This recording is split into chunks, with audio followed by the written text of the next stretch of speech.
Radio Samoa.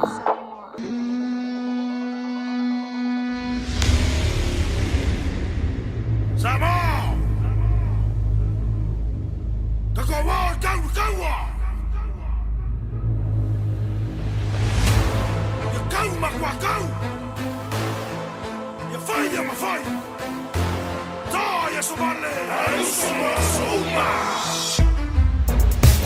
O le tole nei wa o sau, nei sei si toa o le atu lau. O sau nei male mea atoa, o loku malo si ua atoa. Ya e whaatapa ma e so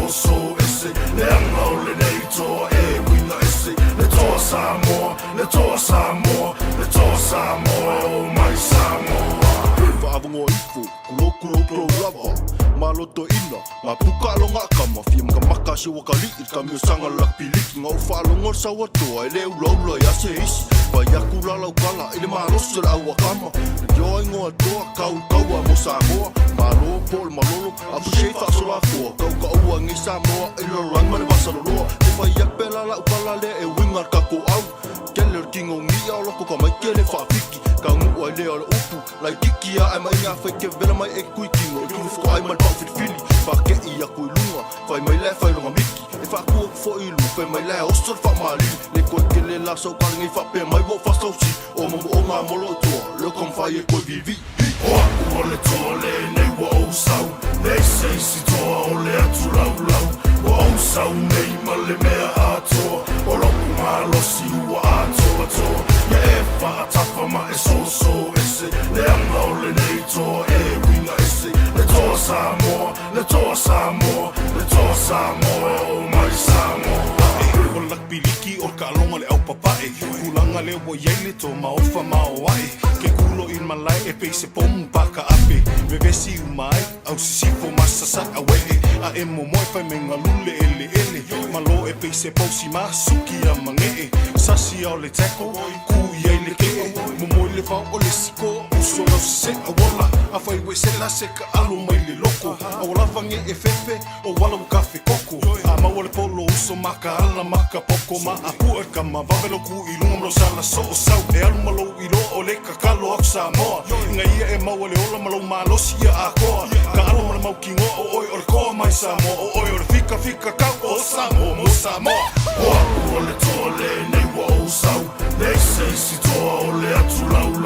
wa o sau nei male mea atoa o loku malo si ua atoa ya e whaatapa ma e so ese le anga o le nei toa e winga ese le toa Samoa, le toa Samoa, le toa Samoa, o mai Samoa. Se kako pepa, e kakongu lai le malaia, pea ka moe aku ka me kia toa aku se vaia, se ngaro alofa i ko ngara masasai, i le vengi mai o maso vai koe kasi o ngā vai, i po lulilo ki ngoe mara mau maka, o rasi koe ingang paki ka oko makara, i kausi o mo se kako ai au maka sa oi roa vani, polo sara whanawhai skoa, o papu. Peasa si ausa. E mo rumare mga kore ako whaafua Isko rua so pe aki ka whalpolo E ma maore fia whaari i male mga ko whasau sili Ai a maua pea e ka koule loko ka arwa kamari Ua umaksa mga ko ka ai whala o aura alu Lele mani kouki ai ka pua inga ngai ai Gai e foe whala ure a kua I la au ko wha moe moe O oi o le toa mo Samoa e ka silava oe lau lokoi O le toa le nei wa o sau Nei sei si toa o le atu lau wa o sau nei male mea atoa o loku malo si ua atoa ya e whaatapa ma e so ese le anga o le nei toa e winga ese le toa Samoa, le toa Samoa, le toa Samoa, o mai Samoa.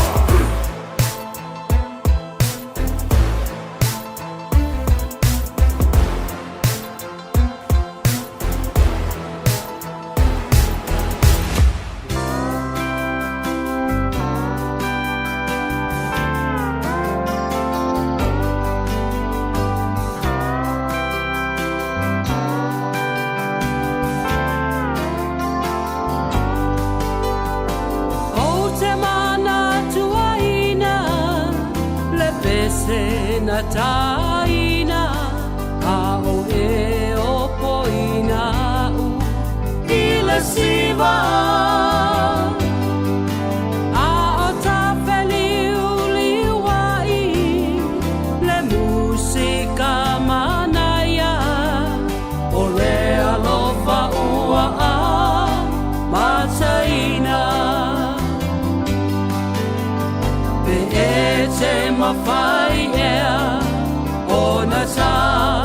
sisiva pea Avea oe maupanga I po umalava Wasafa amasani Haota Veo ai Avea pea oe maupanga I aso umalo uolanga Ele mafaangaloina Le musika manaya Haota Ulima Masisiva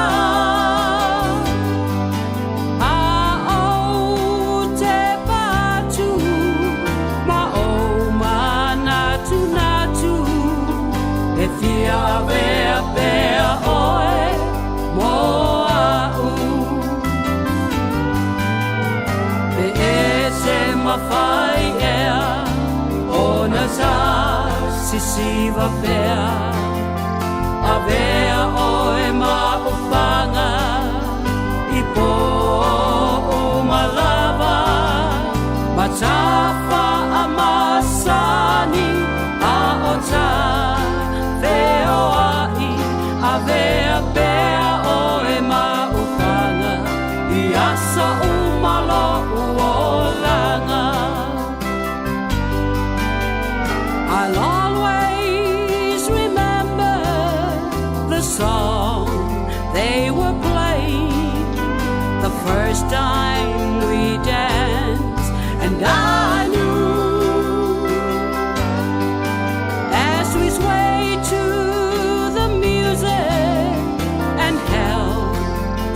each other I fell in love with you Could I have this dance for the rest of my life That you be my partner every night When we're together so right Could I have this dance For the rest of my life I'll always remember That magic moment As I held you close to me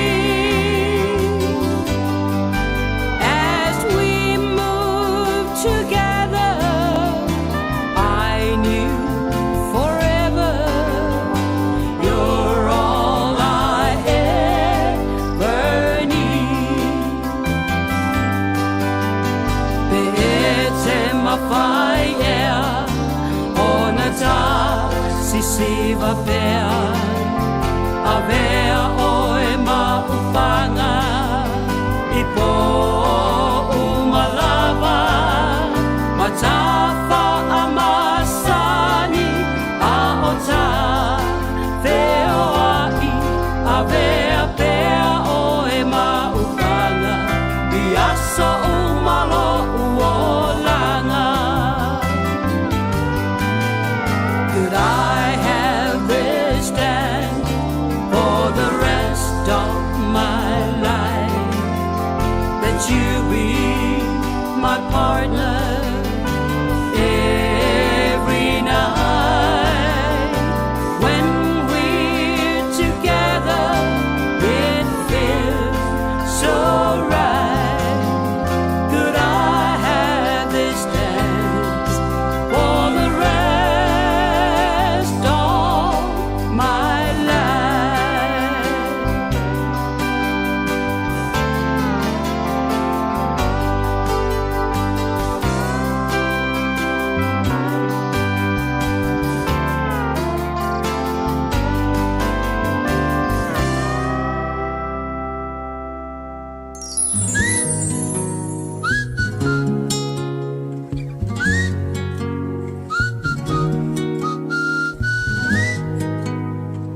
mai aso kai kasi mai ka ngai la fu mai ka fa ama vai songi ku songi mai ma ese pai pai a kole ma singa au o e Teresa wa ese love vibe o vile kai po ai li kai kai I reply mai ile leva ole ko wanga le good night o e winga ngai me kinga ma yo lo fai ai ko e fo i mai ngai ma mu elele kai fai ngaka ue mama akulava okay walele la I don't know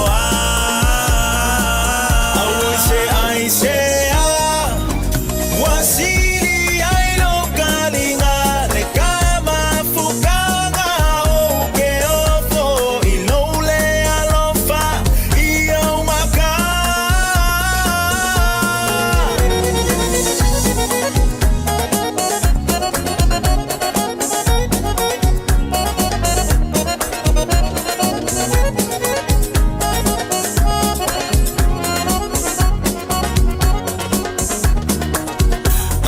mai ike fa abai kai me kele if you're right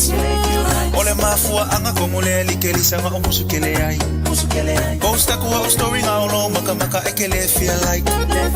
find mai nga ke pisi ai over ai kusunga nga ke online eh kai fai nga ka ue mama akulava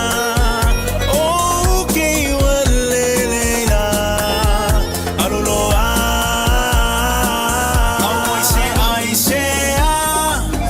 wasili ai lo kalinga le kama fukanga oke ofo inole alofa iyo maka Kelisa o fenga yelo mafofa ke fai aku anga yesa visa o leva nga ulele aku ka fafsanga yesi e kala mo sa o mai aku la mele kupu ile vale yo sisi o kele ke ai kau kala sa o mai ai lolo fifa kali kali ak mai kele ang o mai o makula o lo fa o ma lo si o makula o life o o bilongi e kele le kai fai ngaka wale fama ngilava okay wale fa soy fuwa I say wasili ai no kalinga le kama fukanga oke ofo ilole alofa iyo maka I say wasili ai no kalinga le kama fukanga oke ofo ilole alofa iyo maka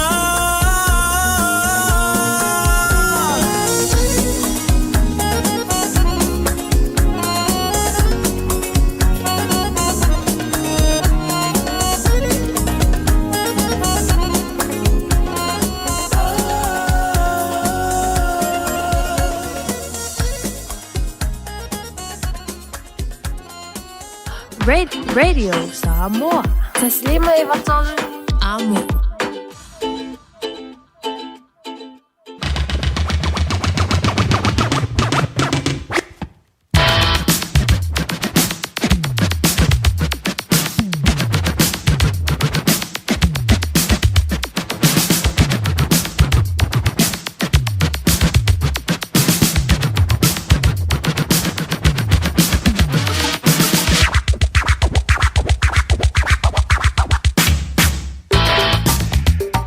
Le temlo le wan chile radio Samoa le vango la Aouli le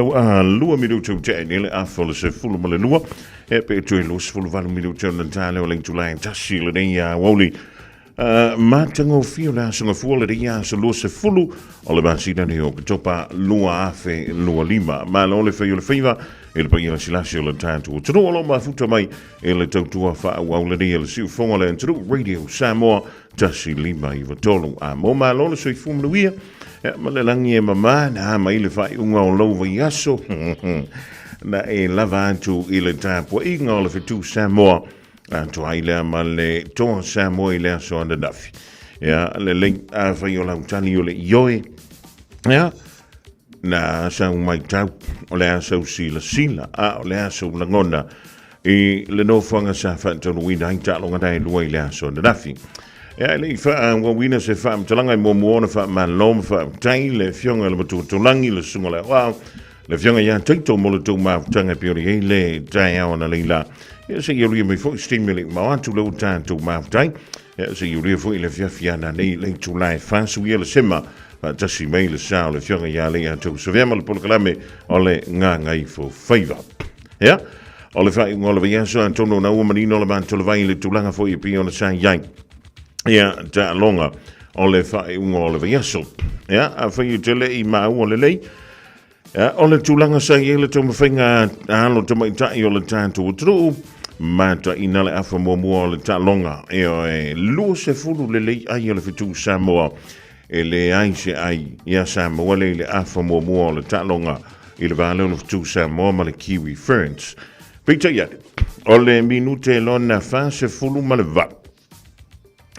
fa sa atu minute lona fa se fulu ma le fa o lona winga fa minute ia pe fa minute talo na amatala afa momo afa lona lua ai si ko aloa ia le awaifo ne awa le Kiwi Ferns o mantu le na lua minute ai toi si ko ia o mantu le tolu minute ai ko ia waku malesi sko ia ona fa popo atu le iai ia malesi tolu minute sfulu mal tolu minute ia o lea lana toi mawai ma le sko mo le muli ia ma le tanto wa ana i le pou tolu wa over mai ia ai fa le Kiwi Ferns ia lua over ale tanto au le fitu Samoa ia le de mawai tanto ai nai lua se fulu ile lua se fulu ma le lua ile vai ngalau tele o le mantua tele le swinga pi o iai ia le tomo finga ale au tomo ia le tanto utru ia e fa mamunga pi on tu ina mai I lunga o le afo o le penga te fa ilangi le nrl.com o le tele o le teng ia po le tele o le talo Samoa i Samoa po le fitu Samoa le polo 5.5% I le 5.1% ia ale Kiwi Ferns ia ale wantu ai lisi tu o le taimi I le tu a lisi au o le makwa umia o le taimi o ta alo le fitu Samoa tono le o le tu foi lele ale Kiwi Ferns ale wantu ai I le run e ma mau antu mita ia pe telemita nta mo ia tomita I Samoa ia o le pauale vaenga le ke ko ile kaulu mala kiki ia vaenga le o le Kiwi Ferns o le menta o le post contact meters ia le si le titi ia la tomita I le tantu o le tele isi vaenga soli o le makwa mawalunga o stats ale au le fitu Samoa ia ai silsila le ia le finga ta longa le afa mulibuti ma le tua le wa ta le afa le talo o lai lua se fulu ia le fitu Samoa I le tau ai ale Kiwi Ferns ia e yeni se taimi fa pe ai le mafofa ia wala pot langa ko ai le ia ai pero vet so asi ko e kolu e va ia tu lo I lunga le mo le scoreboard wa e se falling o ai le wa ia tailo I po le tulanga de ia le so nafi ta beranga ale au to mai ta ia e mo le fa malo ma le fa after til I alo to mai tai mo le tantu tu le no tu mai ia o la tu to ba e to wa vina le tanga vai o Samoa I le so naf ia ma tua o le ele tai ona umai le tantu tamsanga e pe ona sa amatali le so naf o le Pacific Championship e pe ona faanga solo ia o le aso o le na faia le talonga momua I le aso sfun vanu o topa na faia lea o I Port Moresby I le tupale o tamaitai le na ftau I le awa PNG Orchards ia ma le Cook Highlands Moana ai o le danta longa marumano le awa le antukuki ai e tolu sfulu ma le wha I le ono a le awa Papua New Guinea se e mai le talonga I le aso na lafi o le de bonono I le fitu Samoa ai lua Kiwi Ferns e lua lua fitu Samoa e lua se fulu o le si talonga o le ala o le anta alo ai le au tomaitai a le antukuki ia po le moana Cook Islands moana o le ala tau ye male au tumai tai i tonga o le ta longa da o le a fai o i Port Moresby i o la wai Papua New Guinea e fai lea i le aso lusfu malima o ke topa o lo winga o fai ngolo venga sunei le ala tonu wina i le ta longa na tonga ia male tukuki o le isi ta longa fai si fai ngata le ta longa le au le tu Samoa o le isi ta longa ale fitu Samoa o le antali malo ile ai o Brisbane i Australia i le malai o le Suncorp Stadium le malai foi le o le au champini tamasanga o la kapili ki le tupa o le tu sa ale faia ile aso sa aso lus male o no masino topa o lo no winga o le fai unga o le vai so nei o le uta vai o tulunga i o le ta o le fai le so wai e se toi fa mautino politik mina Australia politik mina New Zealand fai la o le fai Australia i lo no winga o le ono le dai ai tanto i le fia le sa sa nei o isi ta longa o le a fai le so mo November Papua New Guinea o le tau i matonga ya ai toi ta alo toi le malafo e bole a le kiwi fruits e male au le Australia le au le Gillaroos e fai le ile Malayo Eden Park e faia ile so lua o November lo no winga toi lua vai aso ona toi ta alola ile o au nai lua ile Malayo Eden Park o le sailinga champagne o le afaia le e sini Australia ile so iva o le masina o November o lo no wi o le si e peia o le ko sa ungi ka ko ya le abo to mai tai le tato le fitu Samo e peia le ko sa ungi le si final pe a fuan tu le ai o le au to mai tai Australia e tali tu sala va malantu au tama ia pole Aoauli e le ma ia pe a fuan ai e le ta alo le au kiwis lo no winga te le se ta pedanga le asa ni to ile pulenga le tantu au to mai tai le fitu Samoa e lana ta longa mal Gillaroos i le fai unga o le nei fo i yaso ona tantu se e mai la ia le ta longa fai to le so nafi o le mali o la tomato wantu yo le malai to telema to no tonu atu yo e le taina le to ya o ni si foila ya e sfuruana ape di mala ya kuku yo e fe ngar fin con be e lua konula a kuku e le menga le ye le fo le va ve o tanto yo ya e va ve ai fo ona maua fo le no fanga ia ma le tūlanga e mawai tanto ka paka ia o le mea lalea e wha ma loa to i le tāpua inga le tanto o tano i le aso nafi e leo se tūlanga whai ngofi ia e wha ma loa le whai le whaiwa ia ma loa fwile on sai ma loa le tauan tai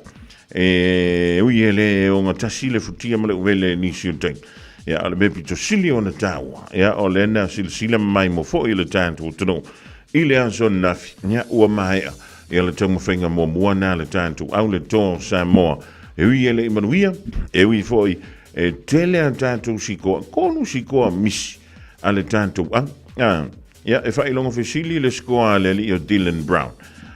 le sawa pele ona skoa i lalo le pou ia a o ngā mea si ni a wale a ngā mea makako excuse foi le ina ni te ingo whapea ia la fo wola o ni la su a mea la ko excuse ia o le tantu ta longa o le aso ai o le talonga le to Samoa ma le mate matonga e fai le sa aso nei e fe lolo fo ia na yalo le tunu le fa malualia ile tanto talonga ile aso nafi ia se temi ia no fai lo mai le po le aso tulanga ia yalo mutama fa na o le tanto tunu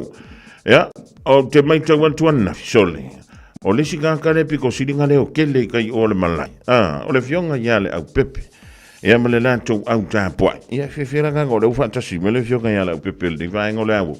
ia wo te lo le na fiole fioga ia la pepel lo tona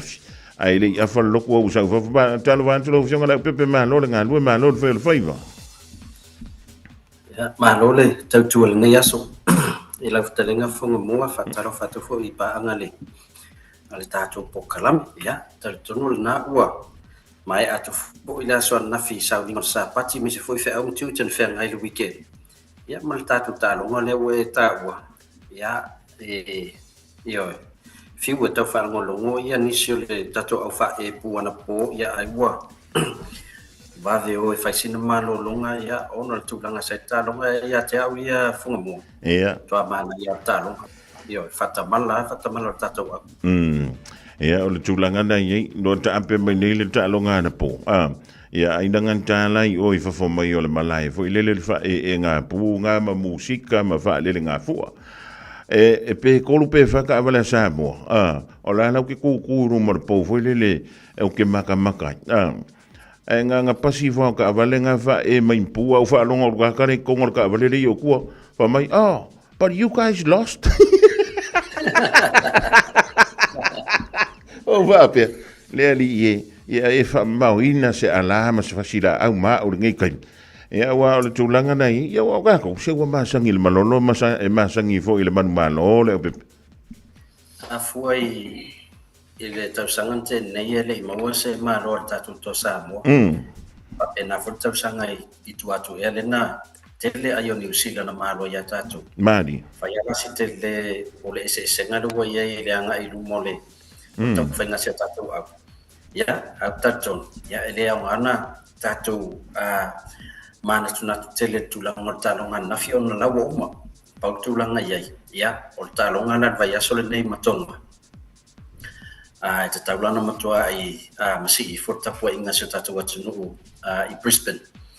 ya ina ya tapu ya se tatu awale me mautinoa e feololo lan moana il tatu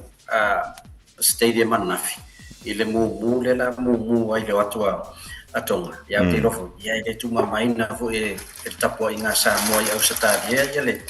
ya tu langa tanga vai asol ne io in sa le wala u fionga le pepe ia le fina mai tui e wila vai le fai Australia le talo ngana ya le na telefon ya tanto tavan e o mo lo livo ia pa se fu soli e se fu ku mangari e ski ki ku inselangi la ko le be ya tato mata tu lai me tau tavali ya e pe ya la Australia lai tu mati tu langa na pe fa wa mata na mai maloli ma matu langa fa pena ya e fo lisa vanga no vai atu ya wo ifo mo va e mai ya tai va fa le man tato fu ya nga fo fa mal si au i tamata alo ya ilo wala matu a poto matu Samoa e lango la to ya mata tono fo ya ole elena ol paula wa le foi a tilo tato a wata mai tai ol fata mala ho ya na la to e sao mai ya ya New Zealand ya ele e la stu langa ho le tato te pole ai ita pena nga me se foi por la langa le likito san fo ole o matoi mau tu ata tu tama ya ole o ye ni se fa no wa dia ta lunga nafi ya te lo foi la o ye le si ava nga fa yo na step up mai ya wata pena ngota lunga ni ba yes ya pero sa ngisa finga mlangai Brisbane na Fofogamua mortalo ya ole tulangana le tau pena foi lele ia ole kausu engisi makio ai avangoa lau fionga lau pia o mai ka ko wo ole o yele va fa ngo kala le kai o fa bingar kai lo se lau kala le me ko ngir ka ia nga wa kwale elise insure ono fa pia ayole ai malanga wa pe o Brisbane ya ole la mua le au Broncos ya ai fa ya la ole la tatu tapua i matu mangile ya ai tatu tu in muli pangama tatu ta pena le pola to inga le hotel ile fa ta milongo la fu a vo le te mi ate o man wir tatu talo ole va inga winga e sena ye le so na fila o pepe ele nganta ile tele o tanto fua ole to tele ole ole lo tu le no tu mai fai tanga ma tino papa e ana ya o se matou sa ninga ya wala ngo matou a matou se fu ya ola ka sa bala taimi e mai a le sa minga lotu fasina tonai ya anga ya to ilorta no ya ele se o vanga fa mai sol e ele fez o la pula e foi ela não tá la fia olha a fole calesia o bole ya faça se sa tau no fole fa mo le pon mena na pa o le polo le fa lo pa ula o le le fa o mal le o saudi ya ai tatu era le fa ina le le tulanga al vai aso nei e taua te le tapepena Ia. o le asa ue vai e nisi vai ngole o talonga te lo ta unto fa le ia tatua. Well, ole ile awa tamaita. I think wa fale angol ka ko au foi lele ina wa tele antantu ai le afa mo wa na tale afa o talonga le tu wa le be. Lua se fulu le, lua se fulu su samo. Ile le tau ai el kiwi, ya matua. Ya ola wa ko ngai ko fa pe ka ko relax le kikilo. Yo ya na ma fo. Ya vai la ye. Ole ono minute ole afa lona lua. Ai si ko mo lo le kiwi friends. E o va ko lo ya tava. Va ila o e umangile e ko so lo malesi. Ya nga kele lo la ya le tulanga fa le ton. Na fa pena umala le melen tu. So o si ko e kolu. Ya e toi te mawhai an tolu tātou au. Le hi o lawa se ele momentum ya iPhone. Ya New Zealand. Ya pe o le tūlanga na. Ai o le ta alonga le tō Samoa le o pepe sole. O te whai an tō se ta alonga mata ina. A tonu mawhai o na whai le tala voilen. Ya o le whata mana o tātou. Maua tātou wa vanoa mauti noa. Ya o le fu ifa mai si se le si ko le linga o Dylan Brown lenga papa e ku di mai lano le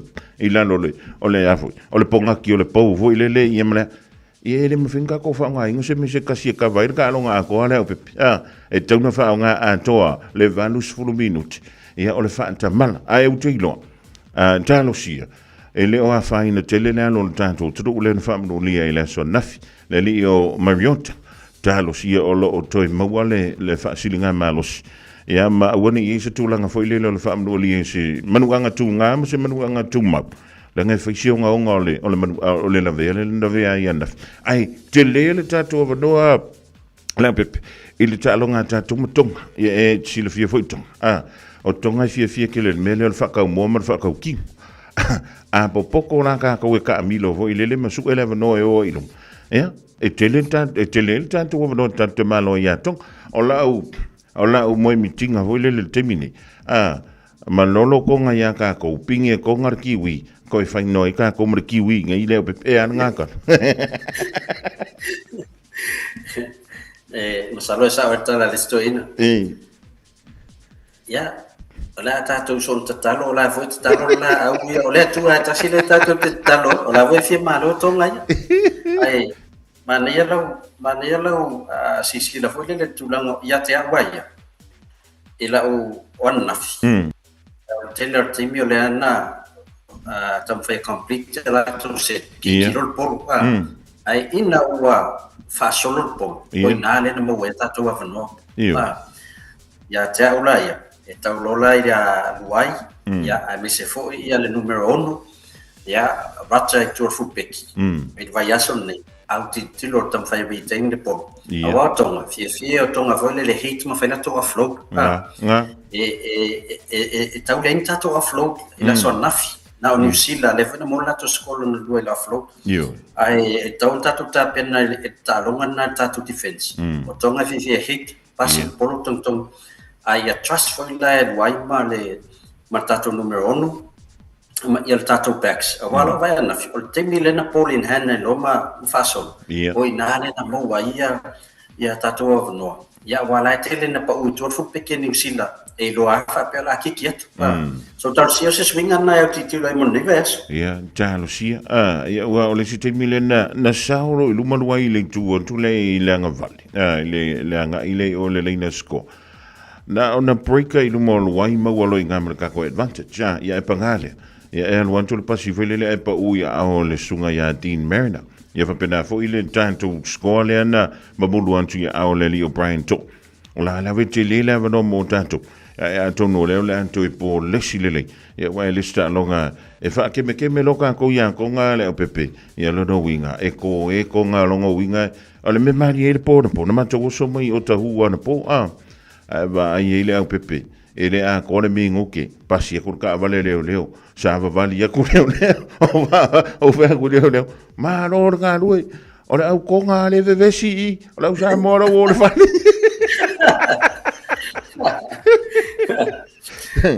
o le tau singa o le file mula o pepe se la po sene le tulanga le na e fa ma lo foi e le mtanga luenga o leo mai lan to uma le sa ye te yo le paka Ile mo le meo le afo. O le tau singa o le file mu. E mo ia nganga i ngau. Ngai kamai me fo i nga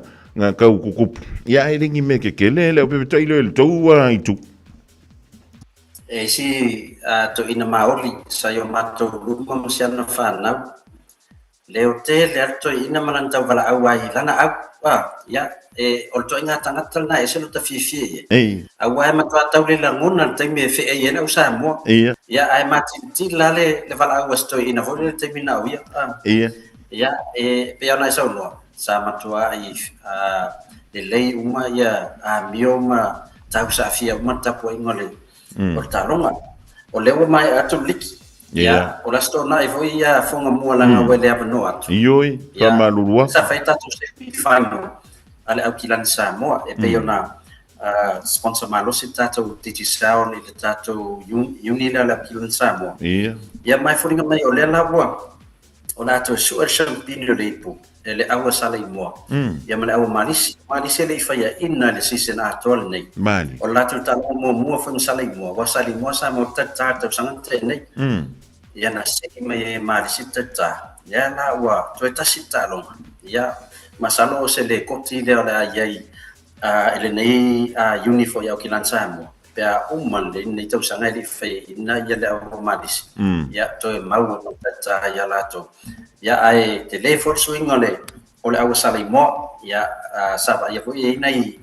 na isi ala to player so lo va no mai pe le sunga ya AJ al team ya ole ta alo ta to man Samoa yo lo ta alo fo ile our counties ya ole sa mai fo ton ile la to talonga ya te le la ver swing or talonga na yai ina wa swing mai i tonu ya le o AJ ya to mai fo ile awa malisi ya ila to talonga mo United Brothers ya tau fai le mata alo tama mi se fo ni so sui la to fo sa masane to o au te to fitor tata watu ya olo mar lo siam sao ma o ina le tele na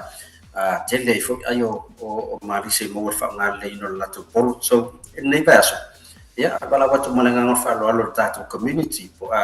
asia tu tato malai o final zoom male fa vaso nei o final le po o le final o le plate ya mal final o le cup malo o le utamente wantu be sa ola wa ia le pepe o ngawa ko e fa ku fo le ia me fo ia le fionga sa o ia ka ko kama mai le nga ia ku samo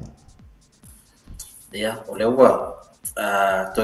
o manai maliu ya na sia to ila fionga sa oli ya o sa o manai matai to a fai matai te jangan teni ya watu ato maliu na watu to wai ya na la fo mai la fo la tofo e mele ta fai ta o ya mo le o si ai na mal fai fala bla fo le olanga wana le pa wale mele na yeina o le leilo mai le ai ngala Australia to mo wala so fu ya o te le swinga la fionga ya tuala la wa ya te mile nei ai o le si vai ngata o tato o nanga fia fai lo atu te mine yo lo fale tonu tato numero o wat se lau to fa lo to le lunga le paper top up matua le fata mile top up per falo lo ya o lo ya lunga nan numero e te tango e vili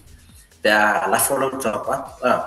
ya ele ola tato numero na mata mai la stofel vason teni ya o lo fale tonu tau tu al company le campus le au mai numero over se lau ye fa nga business ai o lunga le paper top up ila o lo ye foi multato website le www.digitalrecharge.com o le website ngam fai fona ya luai fili sa mo enter numero to ai ngana te mana ai la for top up yo na tamole enter male top up pin le paper top up ilunga website na senda tau nu loile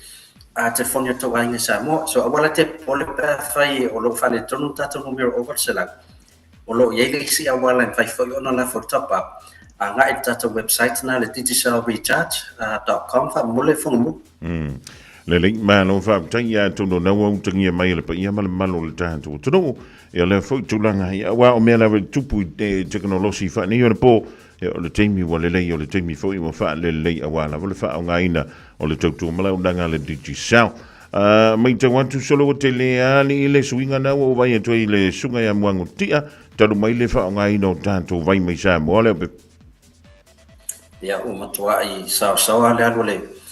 o lau whaatau le tātou vai sa salapa ma le tātou vai yesi. I le mai tau atu le oka mangutia le toi. Masalo pe toi tolu sifuru tātou vai sa salapa le toi, ia masalo pe lata le fitu sifuru tātou vai yesi. Mai le tātou oka fau le nau mai, ono le vavo whaatau le malo le tanu. La fau whai ona whao ngale F-Boss, a wala toi pole tu langor tau tala me le cash, a whai ai tali watu malau kāni. Ia la wele tātou musini a F-Boss, ia o lotu mau le tau o le tātou vai te minen masino ke topa. Ia o lotu mau la vele lua sutala, ia e whamul mole, ia o itu la tala ile e whalo loa mangutia le whatawino le vai, o le amata mai afo le iwa tae au. Se ia pa ia le tolu i le afiafi, ia o nei ei fo isi fofuanga al tātou company, ia i le whatinonga le o le ngalwenga e peo nei ei, ia au nai o lo whasalau atu langa le numera fsota i mei ei, ia le feo ngea mongutia, ia a wasau vai sa salapa po sau vai esi, ia sosoani fo i tulanga o nisi o mai el tino ro whapeo na mawai. Aloha tai le pepe tātou o kal Bluebird, ia me sei tātou pepe talo lo le talo for voucher. Ia, o lo whangasolo tfori tautua a titia, pe ona whaia tātou oka ngai le Bluebird, ma whai ona tongi ni New Zealand, ia, ai kiviva le Bluebird i Samoa, ia, e me whai whana siasi mal moto Samoa. Ia, ina alo mawai ia le ftalenga titia, ia, mal whatau umo le tātou Pacific 40, ia tātou talo whawata, a ngai sa o lungo le tātou website pacific40.com, ia o lo whai ona whai i whatau molo ai ni Samoa, mo nisi whamtalanga le tātou tautua, ia mwhai whana so tai mele o lua tasi, lima ono tolu whawha, o lua tasi lima ono tolu whawha, ia ai whaftai telefonga mumo le matua wanoa. O whai sisi whapoponga le tātou kalame le neva yasu, ia, pe a via le alofa mele anga le leo le tātou mtaisi. Ia, le leia maru i tele lau singo toi tātou whilo i pēa e mo le temidei whaasui fo ia lau whionga lau pep. Whaftai lava, soifua. Ia, le nawa mai moma whaafungatu le tātou tunu ule tautua, ma le o nangana le whionga i a lau pepe tala i lene, ma le DG Cell TL Marketing, ma le pepe tala o loa nao le talo for voucher, a le pacific40.com, wa la wai le tautua ino le tunu, i tutonu o New Zealand, anto aima tunu e mamau, i le nivai tau o le tausanga. O le teimi le wanti lego se antu toe se fulu se kone o na tale o le tula, e tasi. Tasi lima I watolu amo. Radio Samoa.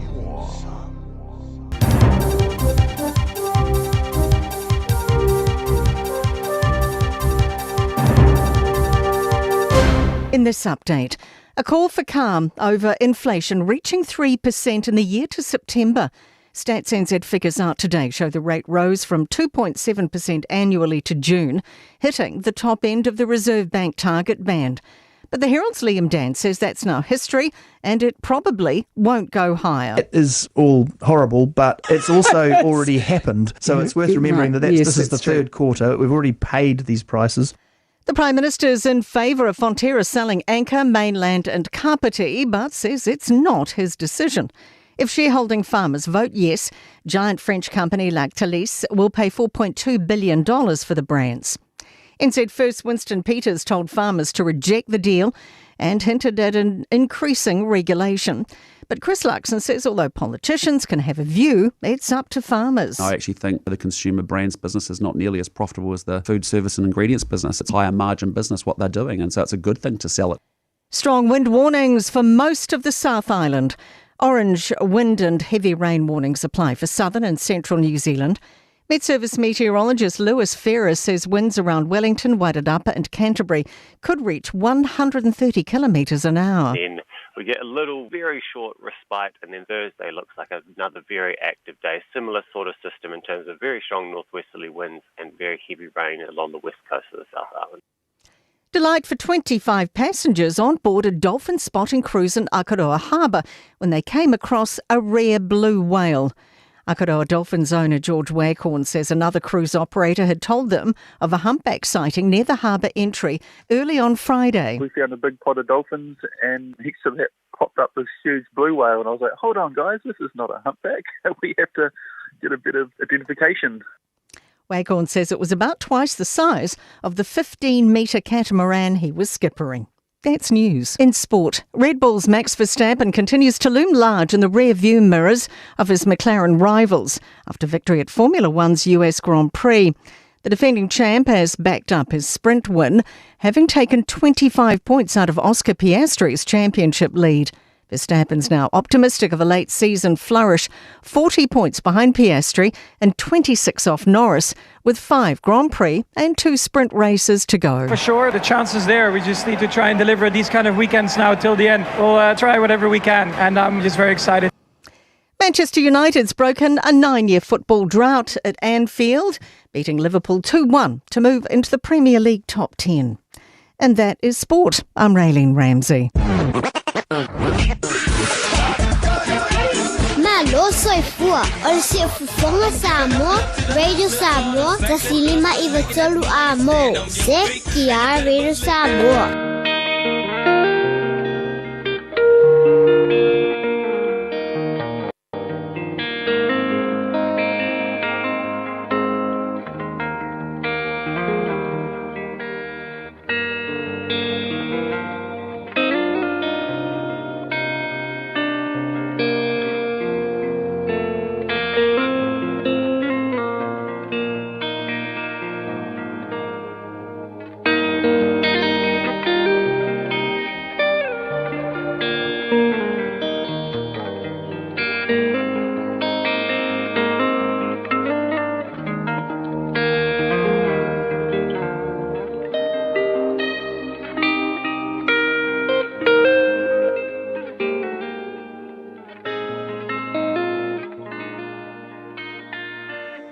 Lui tau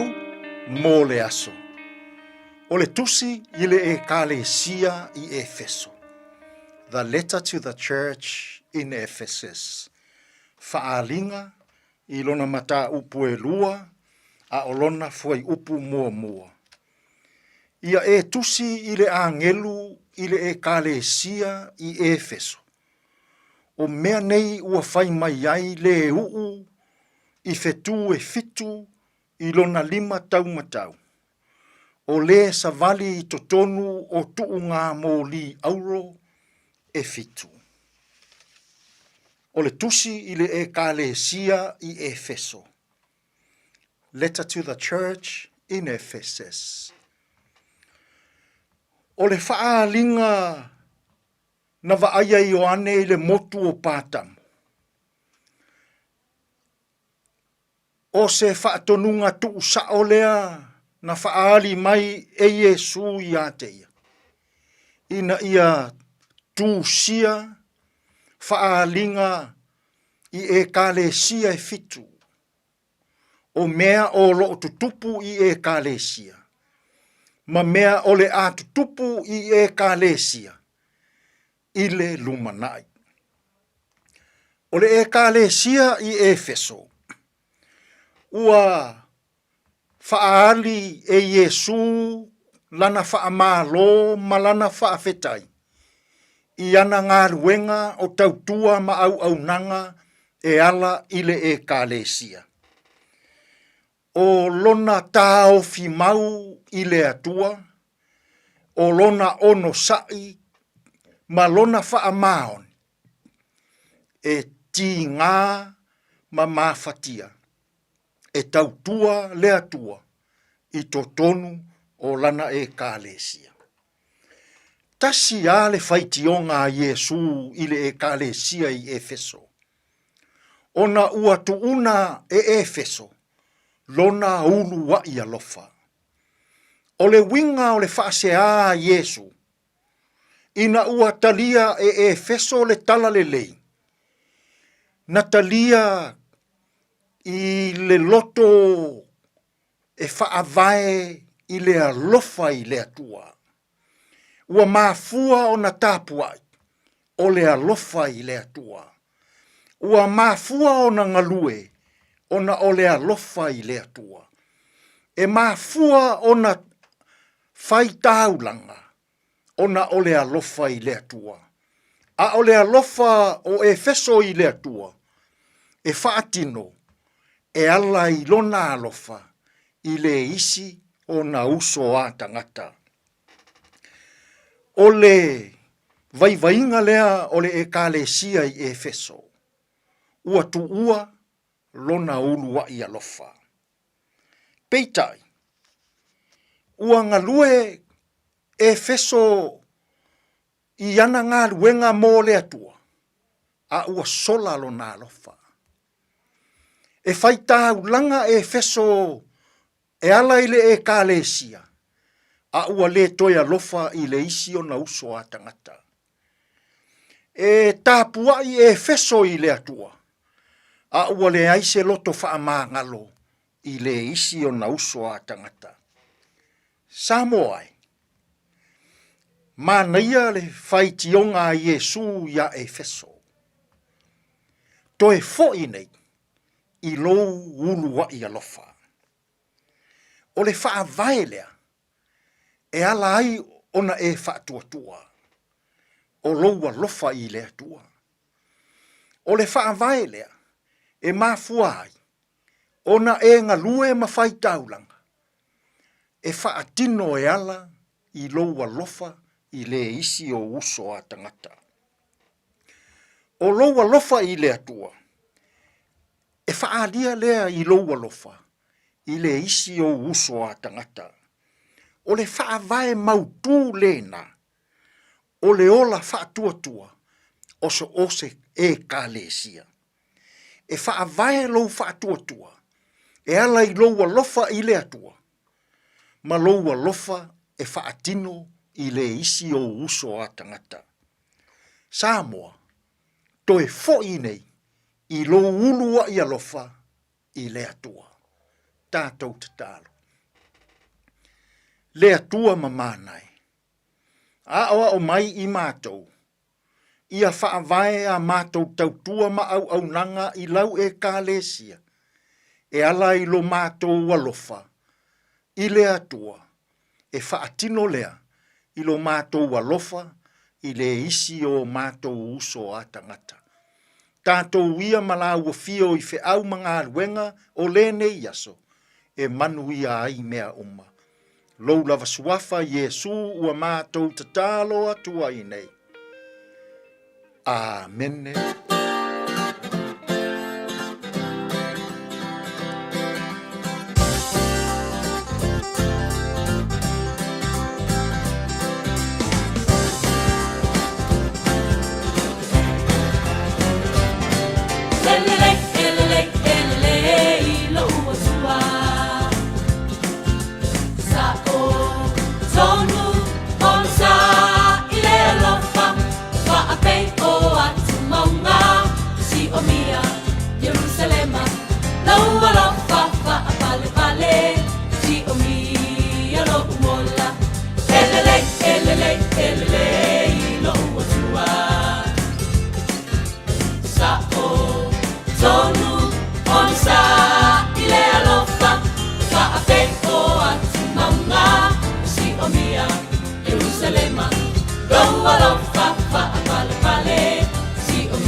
se formali dalo ve pese le pis chapo in Samoa ma le pese le riova in tolo wan twele por la meda le lui tango o mau il nei aso pe ona fonga datu mtambrina le sunga le fa finga ya reverend e sona ngafola anto mosisi fa boponga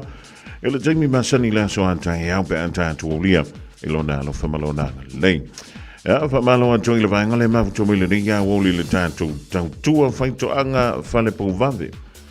o le mafuto mo inai ma ngele le sunga mwangu tia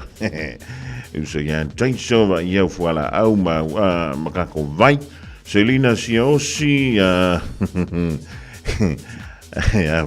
ele ngante lea ya fa malo ya si piloti yo malo toko ya alofa kile ko ngale piko ma ngele la ngante le fa malo tinai le pone Australia ya Cristina Tadwasale ma futomayeng le vaingo le so ile tutumala undanga le radio Samoa Tasi Lima Ivan Tolu Amo Isa tasio a onga tono au kilani le wa fa ilo mai. Ile fa nga solo yuni su enga. Ini tua inga sa fa peleo na lia e mai tono le onga. Ile tusanga e lua filu tolu. O le sa mawa mai ini fa mtolanga e fa pea. E ma lo sile mo le meo le fasika makiki. Ile nganto ilea. E o le tulanga fo ile lo sa wanga e fa tino tonu. O le onga isto mitia onga inisio a fana wa onga. Ole tusanga ilua filo tolu le na lia e mai moliang a mini fa mtalanga e mai tonu. Ole kulisi wa fa ngoina Wesley College e pe yona lau sila fia ile. Tunu. E ma sa fa pele ona tu ina tu wai. E le ava no fo ile le fa ile sa linga. E fa tataulea I tu inga maripoti pe ona tu ina mai. E mi se level tu langa fo ile le ole fa au fiufi. O ngā yoinga e pe o whaia inisio whanau a ngā inisio tomaiti tono kolisi. Ia, ma o le ala ua whaelo mai ai, o le a le toe iai. O le a le toe iai. I ele menta o le nofo tu mau tu tonu o le kolisi a Wesley College. Ia mai o le mafuanga, ia o na o le sai li linga le da. E pe o ni eitua inga e whapea. O nisio tomaiti a onga, sa au fiufi o lanto fo linga I ie, ya e fa pele on fa so solo to istamiti e tu tu yele tu tu yele po ma tu tu yele a pole kiki ya a o lo fa pele on to yele to tele ya o le tu langa le dai pe o fa yele review ele matanga le wenga wa onga ina I saili po le hale tu langa sa yai ia le fo ia onga ile na vai tau pe fa maunia E ole so e pe ona fa ilo mai lea I se tusinga mai lea onga ole a tampunia lo I ai ia la to hostels ia po no fanga ia sa no tu mawai ia halo matama fa na ole a tampunia lea mai le fa unga le kwanta lona fa po le kwanta muli o onga ile nei to sanga ia mai ole fo I fa pe mai le fa mtalanga ole a tampunia mo se pilionta ina ia mautino ai e faia se swinga I sa wanga ia tua inga e pe ona alia e mai tutonu le foi kolisi ya o tele mai lopo a inisio le o alo mo tam fana o le tatu tunu wa o tawai tonu Wesley College ai o le uta manatua o le kolisi le sa o tawina I le sunga ya Jonah Lom ya le ufa ilangi le folanga o tele manatua nisio alo na longo wa tatu tunu sa fa peleona o ngai tono kolisi e Wesley le kolisi le tono au kila nei ai o le tulanga nai pe ona fa ilo mai il so ya ele na pa wile ola o lo tula I mai le mele ai inisi fo io afo o kolisi o nisi o nga tulanga lu o lo solo mua le fa mi misa o tangata o le wale to ye tono le aunga ia mai fa ya kula kana sawa Elena o New Zealand tupu ele mele ma sanginga kupu fa afia I Samoa tupu fa afia kupu fa afia ai misana la ori e kokuri e se malea onga yo e tuli e se lo malea onga ai saufa poko ka maiki ya ona o ila ia le fa tupu le vesi yo e pe o le me fo ile le mai e fa apopoto tamenti o le kolisi ya ona fa o sosola ia lea Ia ngau le lafi, ai la vea tui tomiti ea onga ile lea onga malea onga. Ia, o le fautuanga mo o tau ia wa o ese mau. Ia, leilo walu e kia lu e sua sau ngā luenga. E te susani e nei au mātua. Ia, fai se mele leima se mea o ngā mo lou o langa. Ma i mau ngā kausanga i kele sa ea o ngā i nei New Zealand. Pe a fai o la wa mioleda. O lou walu e wha o so tamiti. E wha tupu le vevesi. Ona e oso le e lafi. Pe a kupu le vevesi. Ai a fia tua i fuana i whana wa onga. O le tau mawhai e sa ili le poto ma le antamai. Ia waso lan tulu mana i manuia. Ia, o le tūlanga lena. Wana o sina whau tuanga e tuantu ia o taulea. E whaia pia lea mea valea. O le wha o so ka beki ia onga. E o e wha kupu le vevesi. Ia, o na tau so sola rea kula lafi. Ia ai a wha aina tua i fuale ma ave le fua. Ia, le rei, gwini sa viliu wha ntana vantu. Le nganta i leo tama Lucia. Ia, o alai moana i Samoa. Walo, ma loa li ngā lui wha utaile mau tamai. I le rivaeng o le Aoauli Samoa. Ia, o le use anto le taimi ala radio Samoa. Ia, sifulu mana iwa minuto te nele i tula e tasi. Au ringa loa polo kalame la reto leo la pa afa le tasi le Aoauli nei. I le tautua malau ndanga nei i le siufonga le antaruku radio Samoa. Tasi lima iwa tolu amo.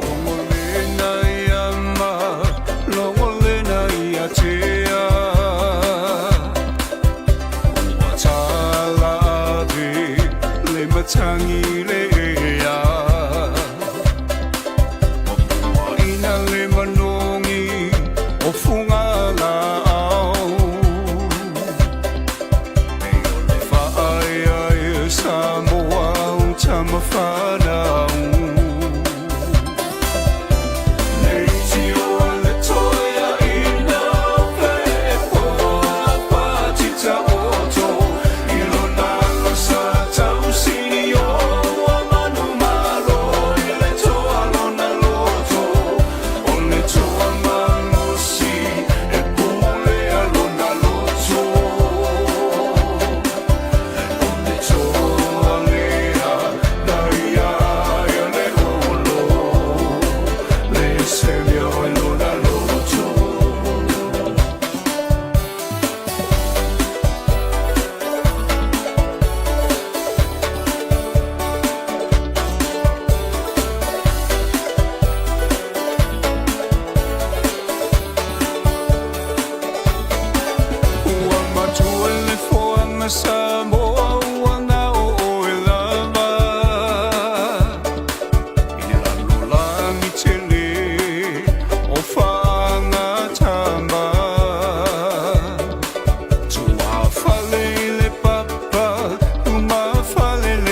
Samoa, lauta pua inga. Peona talolu atuna mafata ilola lo faiba. Ose faiba tapua ia, le mea moni e manuia. Tawina ia e mana toa lo atunu, pele male tapua inga.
kula oi mali ua sa mai nga oia ei ua pule lava ye yanga ia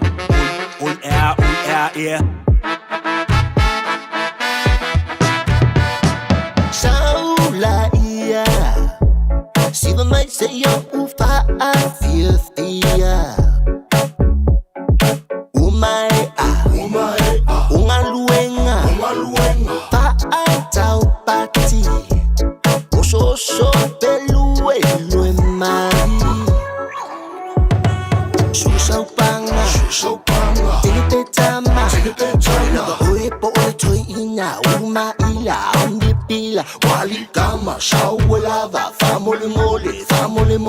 Yai fo iselo matua Ufa asina Fami se misa Wali tini Shaua lava Famole mole Siva la ia ile musika E famanga ia ila weva Auli fusia la panga E tupu ai foi o se misa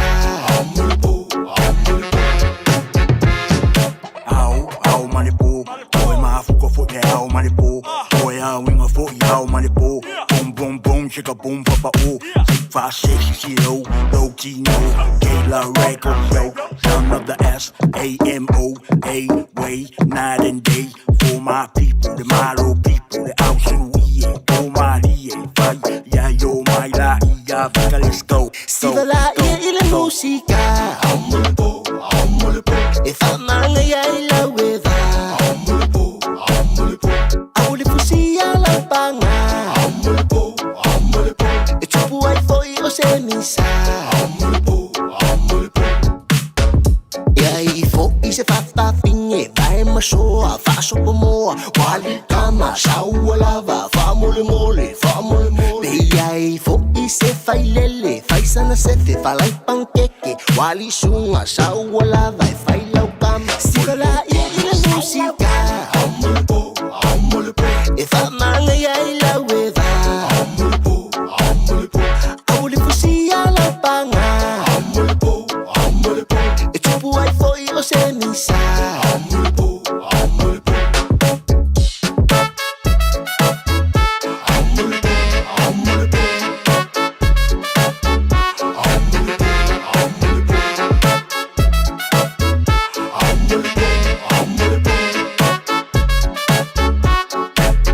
Siva la ia ile musika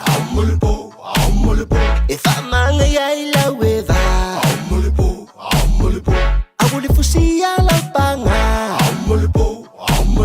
E tupu ai foi o se misa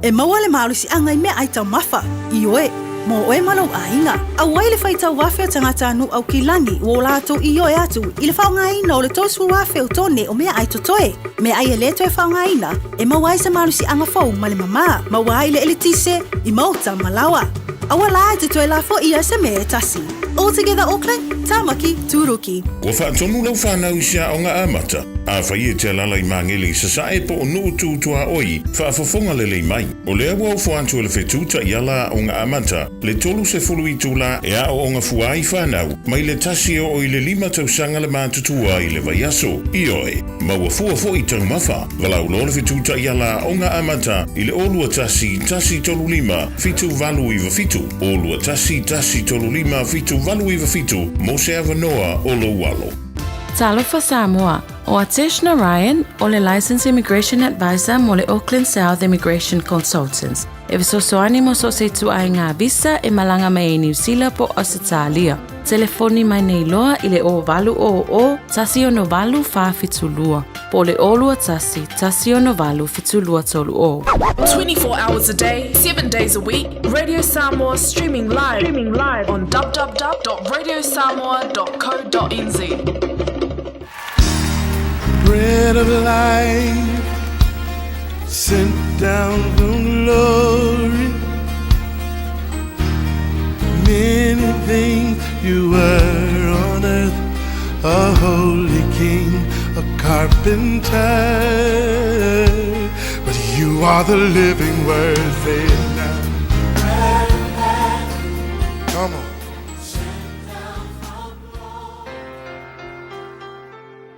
So I fua manuia le tatou tunu i le amatanga o le leva yaso te fifia foi whawhiwa i te oe whai foi ona whasotai mai le tatou polkalame masali o le a reto leola o le tuisi ke neses fulvalu whai upe lua e whapea ua tepa e foi a per amo ua iloa atu o lo tutu mai i te ia te ngate to tonu na ia mo e atu ai lea i whai tuto o lona whale ie e whawhetai ia te ilatou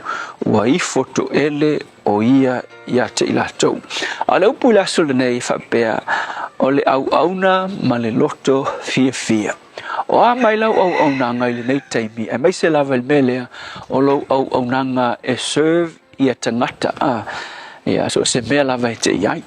O le mea sa ilonga ia tangata nei o apera amu se tangata wa matua. Ai o le mea sa ilonga ele ngata ilona o langa whatuatua i le tua soifua. Ai o le melea o le auna ma le loto fia. E matua, ai o se auna e le lei te lelo na loto fo le serving o tangata. E ngā lue ma le loto fia. Ia e whai me fia pe auna kero le kelo tangata e whai me le lei al whawhikau e le aise fia. Le aise loto fia e whai e ke vai kua wanga whai a umamea ai oki le mele o le loto fia. Mata fia e o apele amola le fa pena fe mai tala tu spaia ina ua iloa ko apele amo ia tangata le ku mai lu molona fale fe mai ona halu la ko le apele amo ele ngata ngalaku a fa feilo ai tangata ua tawa nau tangata o mai lona fale ma ai fe mai ua ifo o ia te ilatou o le tuainga attitude po le tuainga winga lea keilo e makua mo mia la vit tonu le tatu tunu ui me fo yo au nanga i tangata fale tali malo matanga luenga ia o company o ofisa me fo le e ke fekaya ia i matangata o le mata alia mata fia ia male winga fa alo e ona e makua mo mia tele i nei vai tau ia o le me fo le o faingo kulisi fo ia o lo fai fo tau vanga tunu e tau va po ile tunu ele lei kele la ko mele o le au nanga fa le tangata mo mia tangata e lau mata fia tangata e fa alo i tangata alo aku kangaka fa alo longa tala no mai o kangaka e la ku mal fa no e kalango mai ke vai aku ia o fa tupuina lo fia e fo tangata la ku fa le mai e la ku mal mai e kalango mai e kenge fo mai por kenge kausi mai ia kupule lo kokele o le mai o le memo mia kele ka ko tato tunu e sente nei sa walu ile ya la kulo la ka sa ku pele me walu fale fai mata walu yuka sia ki o makanga yela appointment o la kulo o ka se kum ya ngo fala ia ya au me lo ngo wan o watu lo ngo fai kengele le fo mai fa mole au le kulia o makal me le pe kurui danga ngefuela wa ai pe au triangle bul fal ya la kulo fal ile fa mai ai le kenge nga sa ngo fo pe makai ka ho le tene king fo mai ya fa solo ko iga ngalo la ko ngo fo le umalis tangata wa ya nga winga ele maka ele serving fa le tangata matutua ya la fo ma ngo fo ya nga sawan maka inga kangol menga le kili lo pra menen kangol nga kangol fa ya fo le mak o fakat dan menga le fo le mak mo me so ele pressure pi ava va mo fo ya o mo sa ya la ya ko kulo mak o walu le vai fo mai malo ma fo e mo mia so ngi sia fine de ya uma mai lo sia ki maka usau lo fai lo i vai e ke mo mia nga e ke kalia la ufa kuang mai ya pi malor ke ngi vai masinga fa kuang ya ki ola fingi ola o nanga ele professional mako o nga fa pe professional ka ngaka e loa e le va matanga matutua o fa ko le melenga e ka mo fosi mai lo maka ke le lo pole o le me ka mo fa pe mai tama e o le mele la fa ya ko le me su e le pressure le maka awa o le fefe pola le me ola e fanga mai lo mak o le la ke fa ku ya ke oi wa le fengo va il faingo isi nei tangata matutua ele o le awala ngai fa ile o nanga fa bala malamba mo mai maka aka mo ku ka ka le o mai serve o to ya o mo le ke vai ko ke lo po fa li il fo mai le tene po fia la ka la e wo sa o lo e makua mo mi lava ia le fesoasoani i auaunaga faapenei ia peila o le mele sa faalonga le upu le tualega ia so fai mai o le auaunaga i tagata fai mai kala kusipaia a e auauna i tagata i kolose tolu faupelua sefulutolu fai mai o mea uma tou te faia ia faia ma le loto peisea I o loo faia I le alii ai le o tangata wai lo me ki fia I faia unga luenga o le ale preso le aso ai ke loa a la kukanga ka po ai tu inga tangata ki kango e serve ia ai loa pei lava o le e ke serve inga Yesu e ke faia ma le loto fia le tua ia fesoasoani lau fio e o ngā lulue o ame fea ngai mai lātou e whaanoa noa ai ia maua le langona fia lātou te au nai tangata whapei o Yesu na e au na fia I tangata whawhitai Yesu Amen.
Se Fofogamua na lo telefona Sarita Samoa New Zealand ma levi ingole tua o whaingoina au na pehe tolunga tuaile polkalamina ole areto ole online pe o funga tu tapre na sunga le faife au ya pasta la faile copa ole Assembly of God ilano i sava ile dik fo ya woli ole a sunga fua au na tu male lon tofia a esele ta wole fa ma tu le mo i tato e mi se la tato o lo fainga wenga i au nanga ia e to telele manu le tunu we afia ma fa ngaina ya o tu tua ma o tu au nanga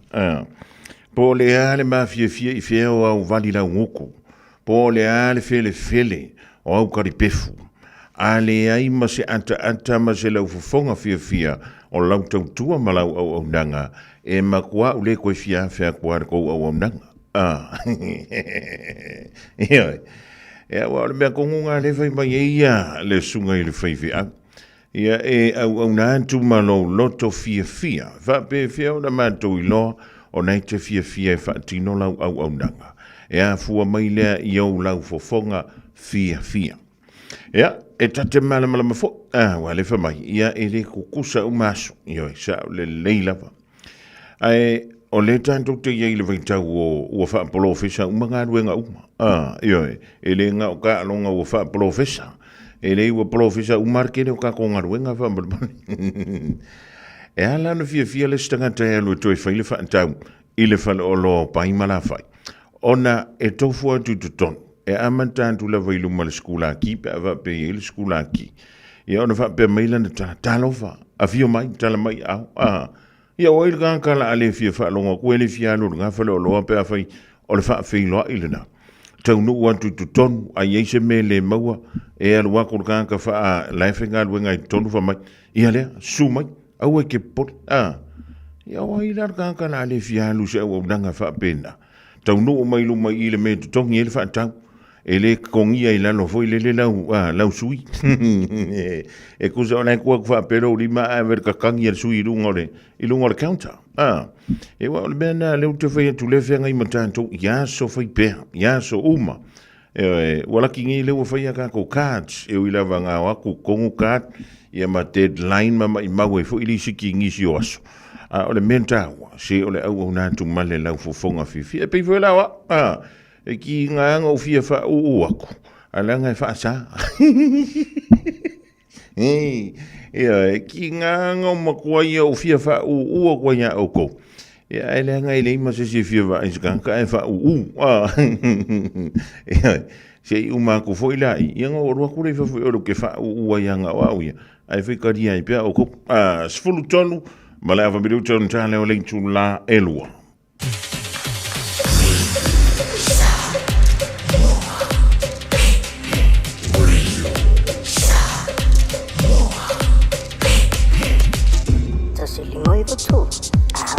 o lewa tonu mai nisi o tātou whaalinga ma whaasilsilanga fo i le ringa hango lea so wala wale longa pui ili o lau tau pa ia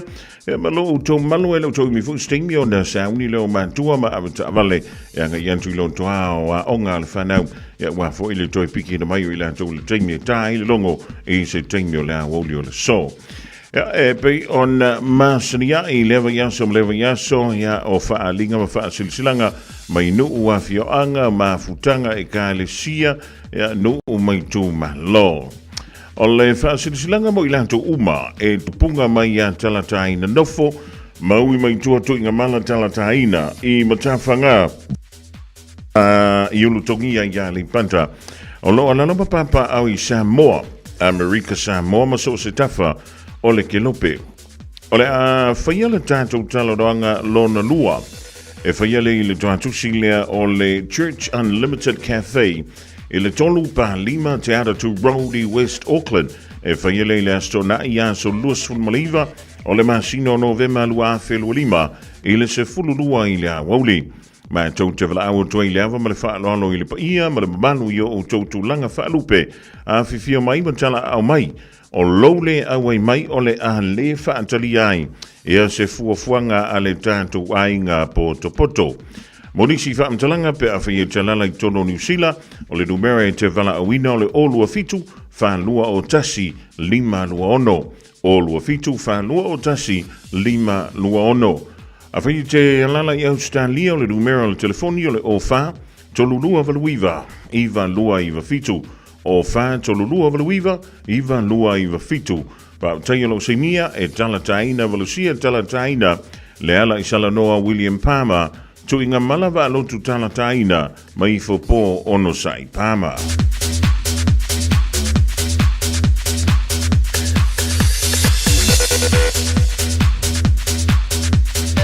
O le awhaia se whaalinga o la e le Pasifika ma tatau pea po le malu I le te puke o Tara Community Centre e whaia le le astonai aso se 15 o Novemba I le Julai se 15 I le taiao e mawhaifoi o na whainso la e Samoa e whaaliai lau pea po o lau malu.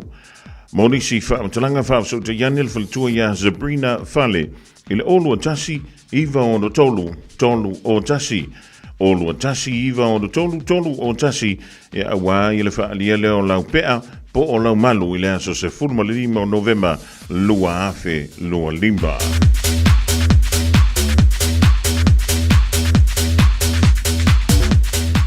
Awone ngalo sa lo minga o le vao filifili po le tusi o le songa mai le radio Samoa e mawai whaalupenga o Samoa I sifo tutuila mamanua o nisi o talatu o Samoa o la ngā upu o la matafa i o le matai le whaingo whaalawalawe e pe o whai poiponga maliu leo se o singa o ainga ve sila whainga o Paolo o si I whaaloalo whaalangingo e kālesia ma le tele o la ngangana o whaaloalonga e na le fitu se fulu tāla le tau. Now official radio Samoa le tolu pa tolu ono Hobel Avenue Manukau e maua tuai sau lo minga. Morisi whaamtalanga walau mai le tātou ofisa I teimi whainga aluenga I le lua ono lua tasi 5 iwa tolu. Lua ono lua tasi 5 iwa tolu pētanga iane I le shopradio.samoa.co.nz shopradio.samoa.co.nz e whaima yeisau oka whaafetai.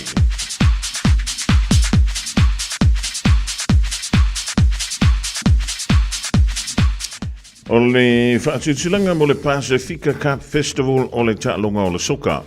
Mo tama matine Samoa I au kila nei I ta'alo I le ta'alonga o le soka. O mantou wala wantu I tama matine e iaia lantou tupuanga Samoa. I le vale o le se fululuanga I le se 15 tausanga le mātutua. E fia awai le ta'alusanga soka o le Pasifika Cup e whaia le stona ia so mua Novemba lua whelua 5. A whaia ielo nau ma le mitomitanga e whai masui o lau antonu wala o maile numera leo le olua tasi 5 valuvalu tolu iwa wha. Olua tasi 5 valuvalu tolu iwa wha wau tai alo seini e whetu mo le Pasifika Cup Festival o le ta'alonga o le soka. Ma le tātou wha silsilanga mo le muli leo tonu mai mo le mamalu o mantua uma o le masina wa aia I Sutton Park School.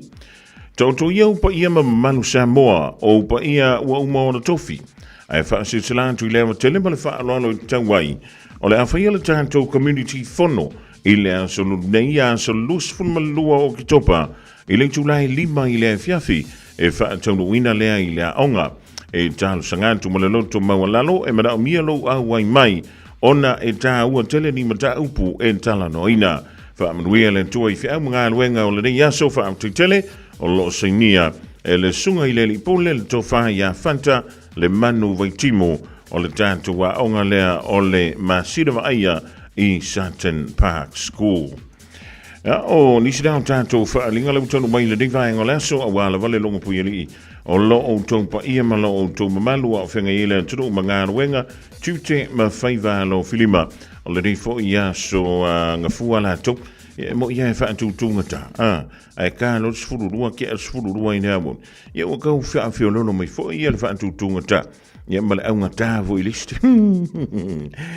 tala vantula fionga ia muripola pio muripola ia le favuta umai numanga o ana whala au le ria Aoauli ia o le tamai ia lau pepe Ioane Frank Fingota Sina Leo Papa Lee for Spear ia o le mafuta mai I Samoa sol ia fo le ai sipia ia o le mafuta mai Samoa so le fafuka kele le mafuka mai Wa fea le ko yang sirka ko palono. Tole, ka fia va aia. O ia, e lava ile ka palono. Wale foi check. Ia. O le la fa yo ma ko ma fo fo. E fa ka ka mi nga palono e ka se sami pe o ko. Radio Samoa Tasilima Ivatolu Amo Radio Samoa. Tasilima Ivatolu Amo. Oi fo io le muane ele tau mate peni pese mai fea a ia malama olei ano foi le moana olei a fai anga tau a saile tai papa ole tua masanga olei a lava ole ngatai fale Etaele lava ile taifana tautai ai lava sauma afe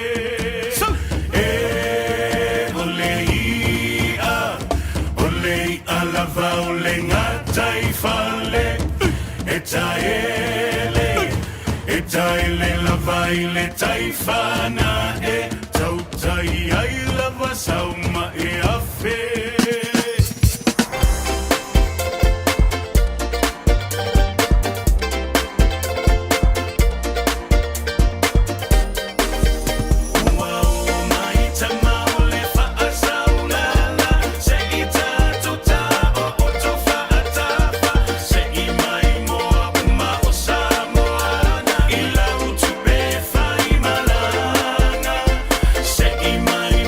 Olene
fatu. Talani mai, New Zealand,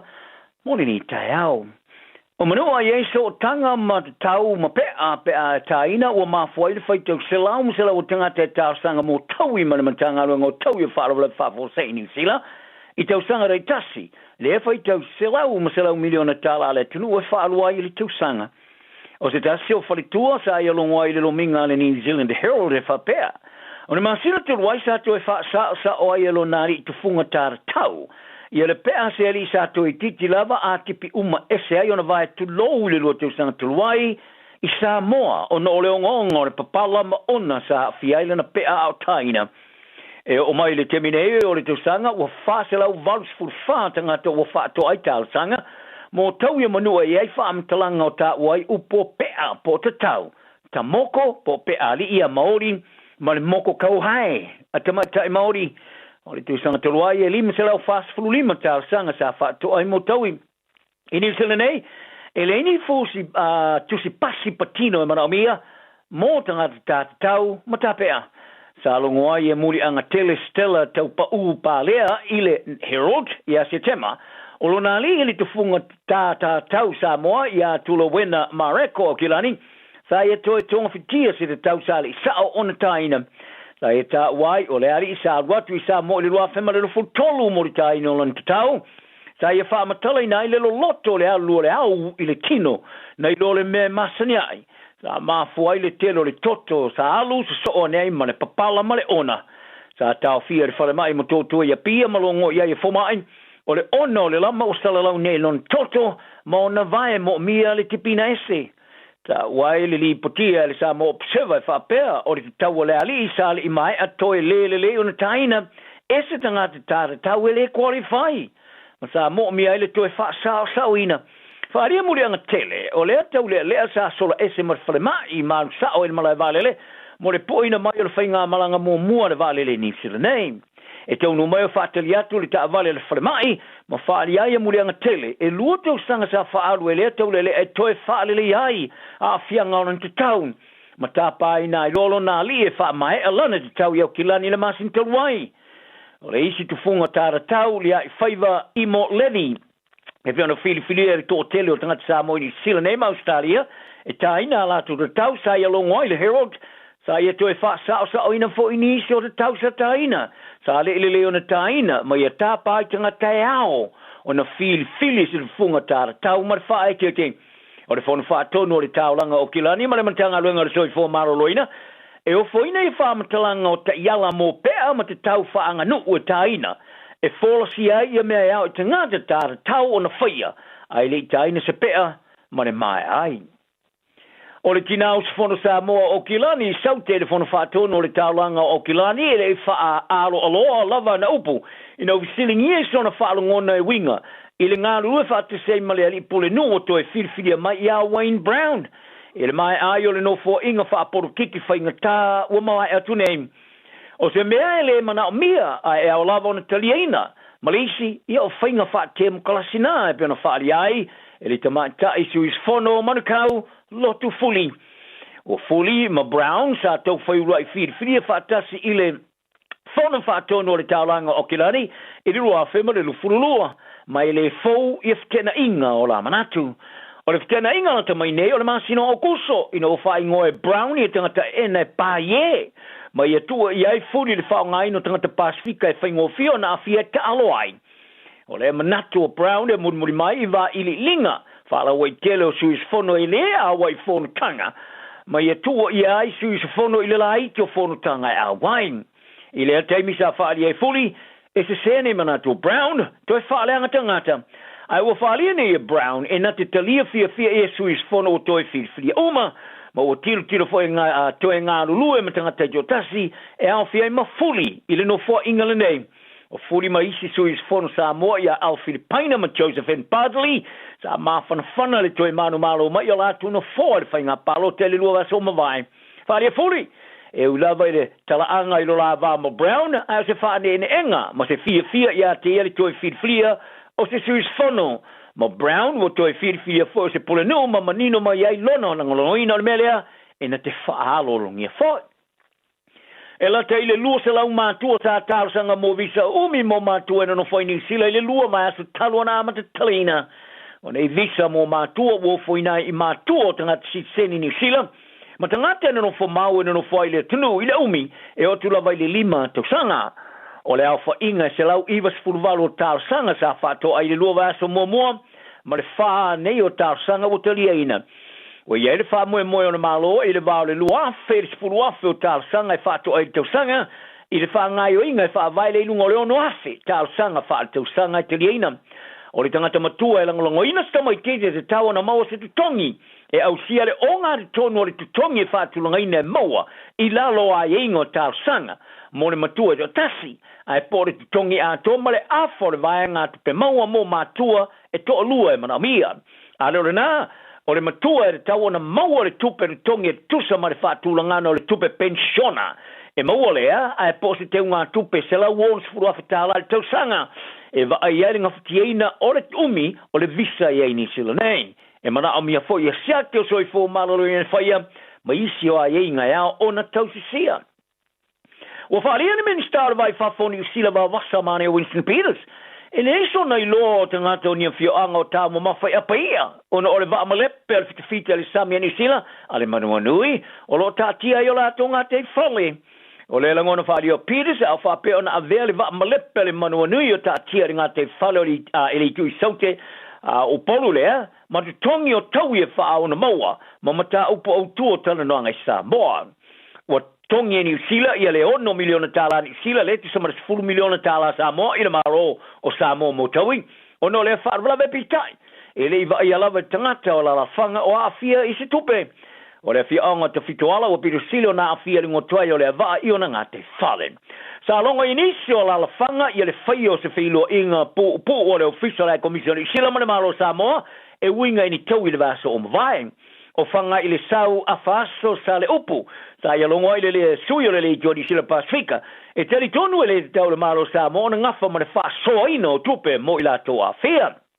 Ai e whaari a foi, o le tōtelo tangata o popole I le tātia I peo le ava amalepe I le au, ma I tāua I lona manatu e leo se mea le lei mo I la tō mo se vai te miumi.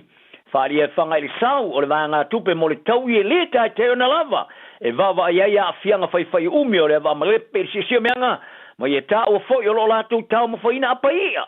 Whaari e Peters, I le sona sila fian tangata o lo toi whalo tau mo whaina apa ia, o no le va amalepe. Sa ia longa e por kalama Pacific Waves, ma ia toe whamana tuain, o le maro sa moro o tau la mo e le ngā se senga wha awau I le tūlanga o si o miai, tupe o taui. E au fi ai masitana roanga I le tūlanga e wha au no avesea I le wa amalepe. Ma ia whaani ai, o lo wha maoni ala vai New Zealand, pe o lo wha maoni New Zealand, ngā whai ma le wha whitauli, ma wha awau lava le ngā rulu ma le maro Samoa, e tusa ma lea whaara. Vlave, wharia Peters, o le 1 miliona tala New Zealand, o le au wha inga le nao, sa tārsanga mai ai. Ne malo Samoa. Talonga. Lua skor sa tāma mo I le umera malai te tasi mai au reftu Samoa ma le Kiwi Ferns ni sila. O nisi na wa inga le tālonga mata ina tele le vau ni au e lua. I le tālonga sa toi tuli ai mai e New Zealand ma I le lua sfulu I le ai. I le afo mua ma whato I le loi Samoa le lufulu le lua sfulu I le tāmarisanga le Pasifika au le kapiliki o tamaitai I le malai ko medium stadium e o kilani le sona na fi. O le winga le fitu Samoa ia Destiny Minos ina paki. Sa ta mo I le umona malai le afa mua le Samoa ia lato ai e luas furu I le ai le Kiwi Ferns. Beita I le afa luna lua. E le tau ai e lato ai sa to e sui ai le kio le ta aro le Kiwi Ferns. Ani sila. Ma mau ia lato ai e lufuru lua e afi ai marskoa. Sa ta mo e foi mele hufanga. I le umona malai ai to e fitu minuto ture talonga.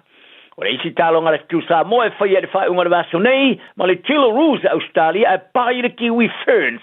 Ma le atari malo ai le Kiwi Ferns e le Tilo Roos I le malai Eden Park o Kilani I le vaso asau. E le mai ai masino ta la whea vea I sa si o mea ilo numana o Josh aloi ai, o wha maoni ai nei ala le kalapuniti le Manly Sea Eagles, o le latu tamata aloi luma, o wha maono si o na waweli tae ma talonga. O alo ia e wha lima o na ta alo mo le tō Samoa, o wha o na whea ngai ma whianga o na tō au, ma o wha tapula ai ne na o le lima ta alonga o ta alo ai le ta amarasanga o le NRL, e tō sanga nei, ma wa ai ai le mamao ma sona lele a toa. Sa wha maoni ai, o i o le isi o le tō lima o le atu o le kalapu, mamalia I lole NRL wa mawhai nei alo iai ona ritaya ona mafo anga lolo malolo ina lo winga o le ale fa wa winner I le teime ro toil and se ngai lu te sanga ma kalapo o fa matalanga o ta alonga le va tunu pilo silo na fa ta ru tu le talanga la ta longa le kapile va o black sili sila ma Springboks Africa Saute o fa mo tuina nei wa fa to tuina tolu ta longa fa toli o la ta aloia tunu e lua pe amalanga ta milo Africa Saute to san fo ma isi ta longa fa ye ta longa fa toli e fa ismalai ili fa mo tuina yere manatu fa ona fa ye Twickenham I Pertania fa popo ia por kalame o le malanga ta amilo ia isi ta longa fa makalapu I Africa Saute lo Aoauli ta amrsanga le Europa le European United Rugby Championship wa mai ala ona fa mo tuina de fa nga le All Blacks Scott Robinson o le awinatse au pe tu sama le fast fulo tama mo le malanga ta amilo fefeo amanta mai le so fito o kusa o le solusu tasio se tema o le tausanga fo o le tamarsanga o le asuia le tamarsanga le Rugby Championship o le roa female le fulono I lalo le malienga o le amalanga tamilo ai mai ai le Springboks initial ne I le roa female tose folum se ulo ai malanga masi mai talo na fa professional le kapile a faisala Evas fulono o le malanga tamilo le tosanga fo e fa ilonga ai le tos fulo tosanga telu mai le malanga masi muli ni usila Africa Saute le sa malanga iai mata alonga valu mai ua ile manu malo ile serisio talong fai tau lia lua le tasi se te mua o manu malo ile All Blacks in serisio talong fai tau lia po talong fa avao malo lea I ele o Afrika Saute talana le aso ma maru ile so I foi Tasi lima I watolu amo Radio Samoa Soyana foi le osi, se lava ua e oti, se lemna oli sa pasui le au ngai au mai le na sala.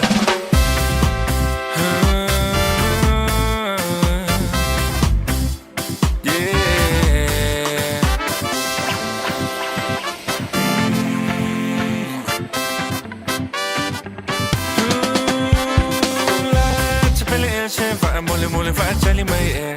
po a e na te unga fai fa avale so ona vali la mo mutu ai le vali male fa e che le vali le na o me vali le ta se fe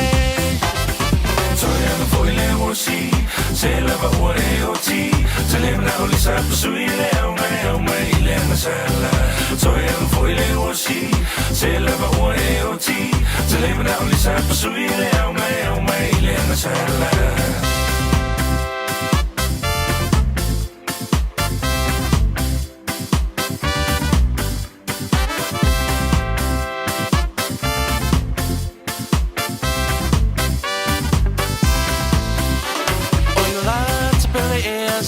Tafa so ina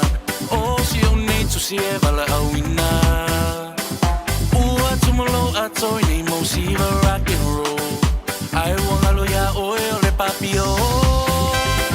Samoa o moni o si va le malama so oi nu ui tu ma la fanga I want my way to a safe face so fa ma talanga pe wai fia si fo I lava o le cha Foi le osi, se lava ua e oti, se le mna oli sa pasui le au mai le na sala. Foi le osi, se lava ua e oti, se le mna oli sa pasui le au mai le na sala. Na na na na na.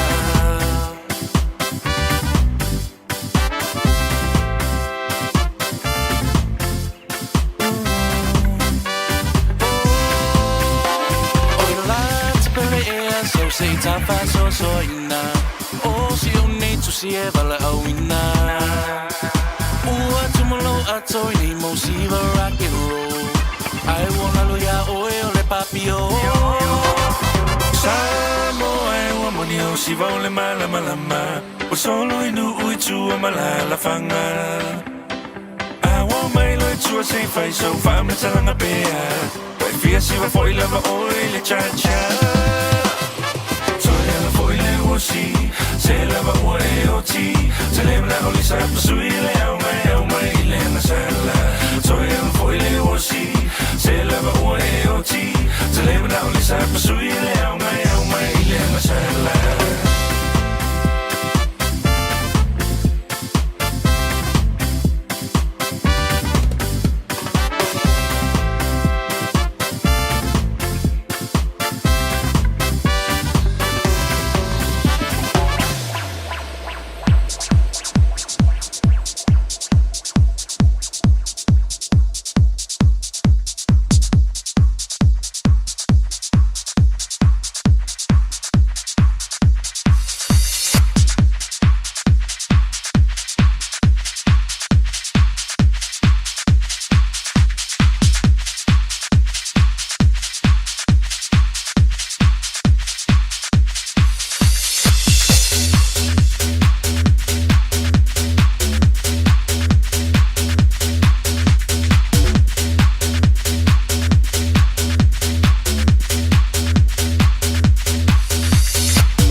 Se atula taimi ale radio Samoa yes fulu no mala fa minuto buta neli tula lua ya le dansa fa foi tala I vai frua mai le tau mai ya se yuli mala le fia wale no pu yeli lo tupa ia malo o toma malu ya o sauni foi man tu le dawa ya tu ma abata vale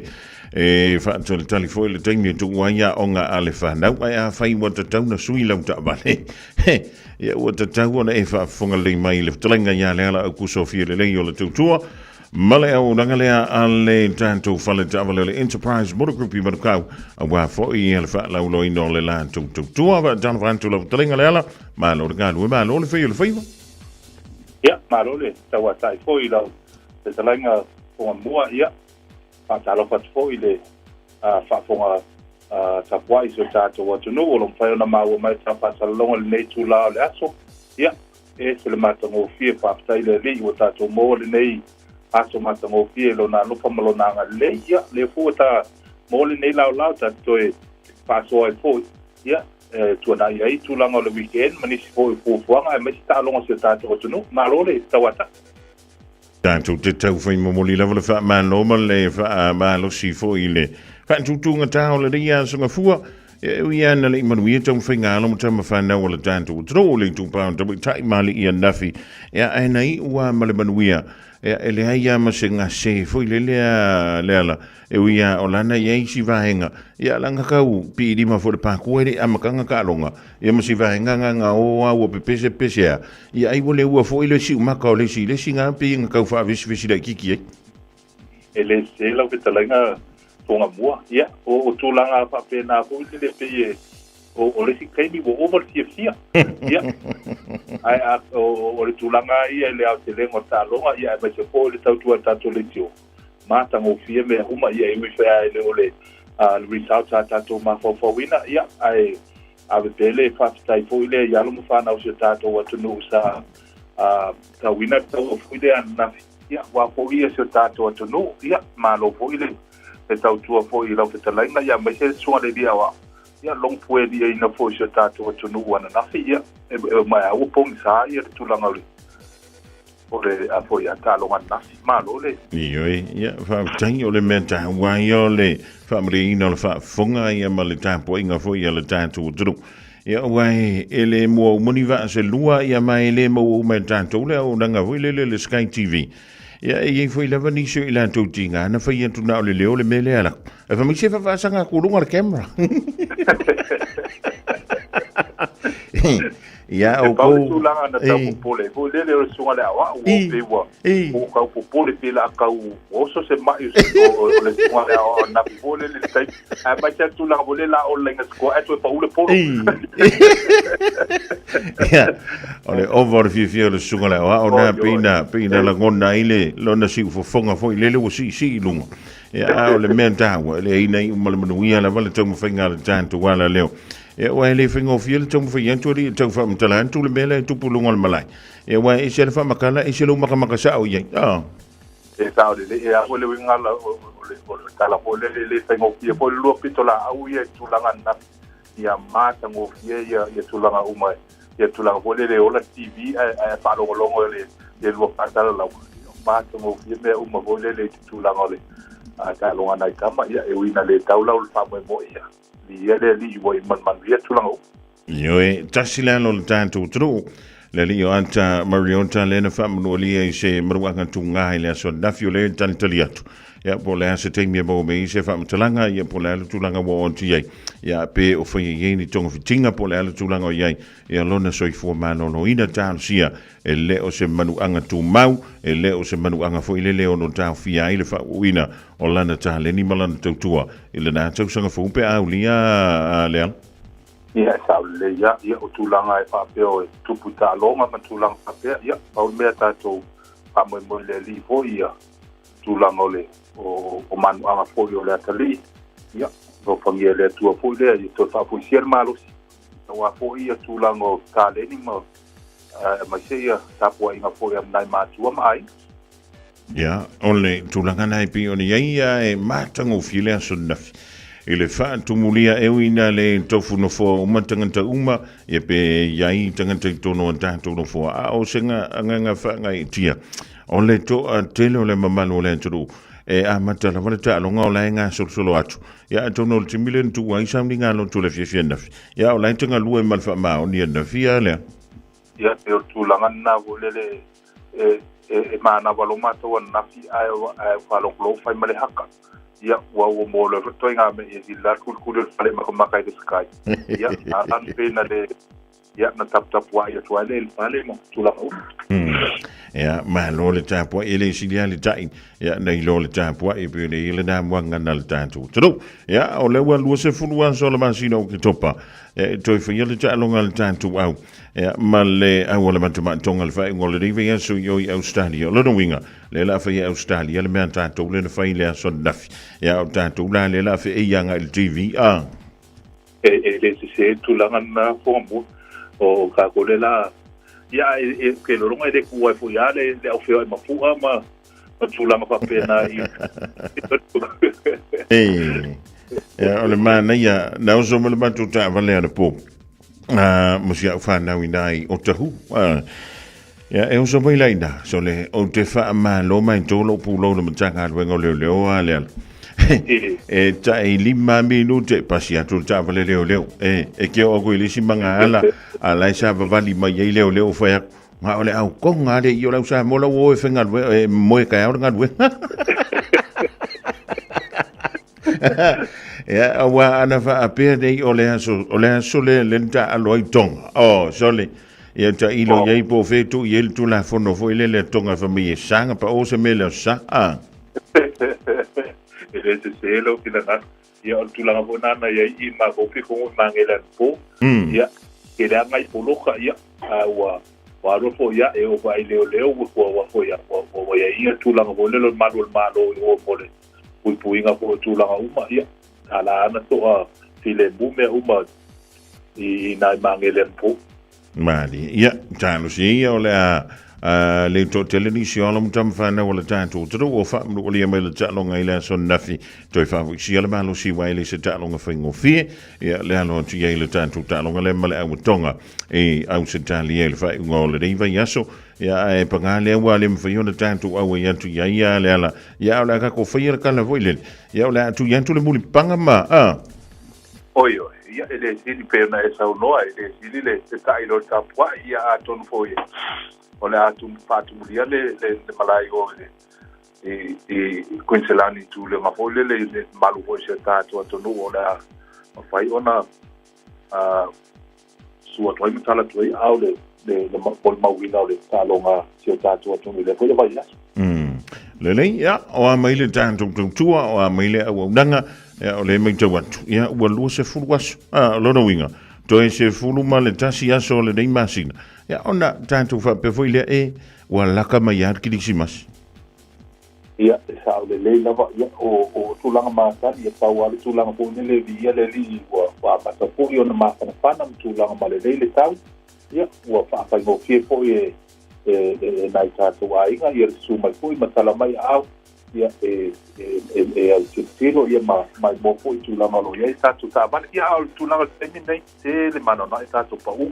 tātou pau whapitoa fo le mo le whaamama venga fo le malu se tātou atunu. Ia, ele o fo ia e sawa e tātou tābale la e tipo hatchback o sedan. Ia, o tātou fitu no fo SUVs, mtulang papena o tele mano la e tātou whapitoa. Ia, o tātou weekend, ia mo le atu le whaftai le tātou atunu. Sa wa ia le to telefo io le malu o le tātou atunu na sia ia le mato o nanga le weekend ia le mo le 12 whaftai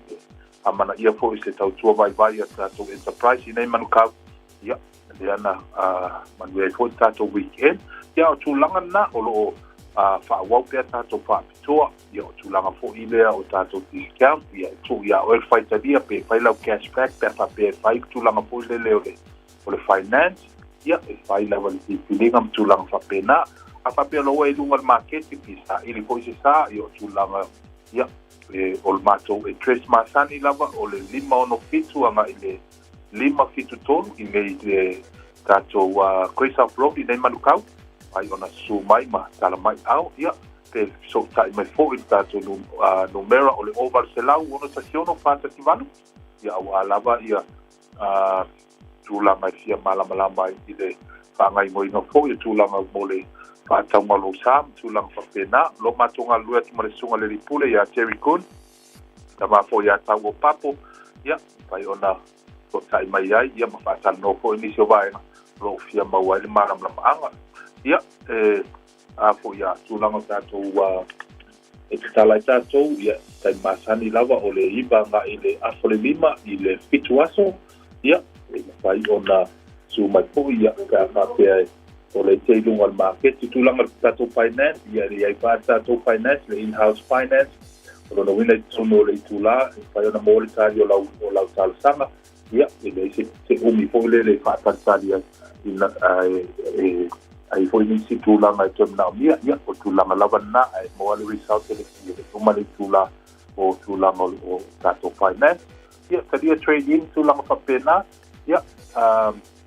fonga bua whātai tele lava mo le mātou wawano o lo le poti ma kitina o lo mātou mafuta nei taimi o le poina su mai ma tala mai au ia tau sa i le posi sa wa ia e a inga mtulanga whapea ia ai whātai tele le tātou le tō mo le mātou wawanoa ia manu ia poi o whaibalo slima le nei aso ia mai se poi a fonga mause tātou watanu lo whangia le atua tātou ke loa i se lau mamua ona lofa malona ngale paso foi so for my manuia ole telanga ya la kusofi le yo le tutumala ngana ale enterprise motor group Manukau le mafeore misia lungo le 5 fitu tolo Great South Road e Manukau wala vale sai linga lo stava mo o maluainga le riva tau ole tusanga ole Jamie o lusful van minuto te ni tula elua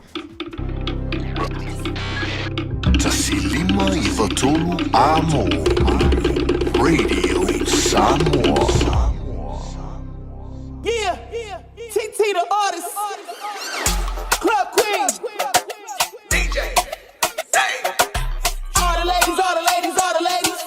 all the ladies, all the ladies, all the ladies. Drop, work it girl, work it girl. All the ladies, all the ladies, all the ladies, all the ladies, all the ladies, all the ladies. Drop, work it girl, work it girl. I love to find ole ni ese fofa, amakanga ese ole ako malilo. Se ibai kuso ale banga pala, falau mo popoki mungala ala. Au poki nikile fino laula, ngale uungo mo popo wanga fafai. Yai singa matsengai pobi makua amana kua asasi ko kong yung lau sala kala. Akakala chose mo iya kama solid. This is my life ngo po ile maumang. Ko anga ingalue mo mama and papa ese ale o pisa ese fo ima umanga pe. Iya fai on time kama singilaw kasilipi kasi mafanga sole resi ko siya ki umapulu ole fanga drop ayaw parse iko maraw kama wingana ole olanga ese umalava tangata ikilunga ilalo de work kama ikilunga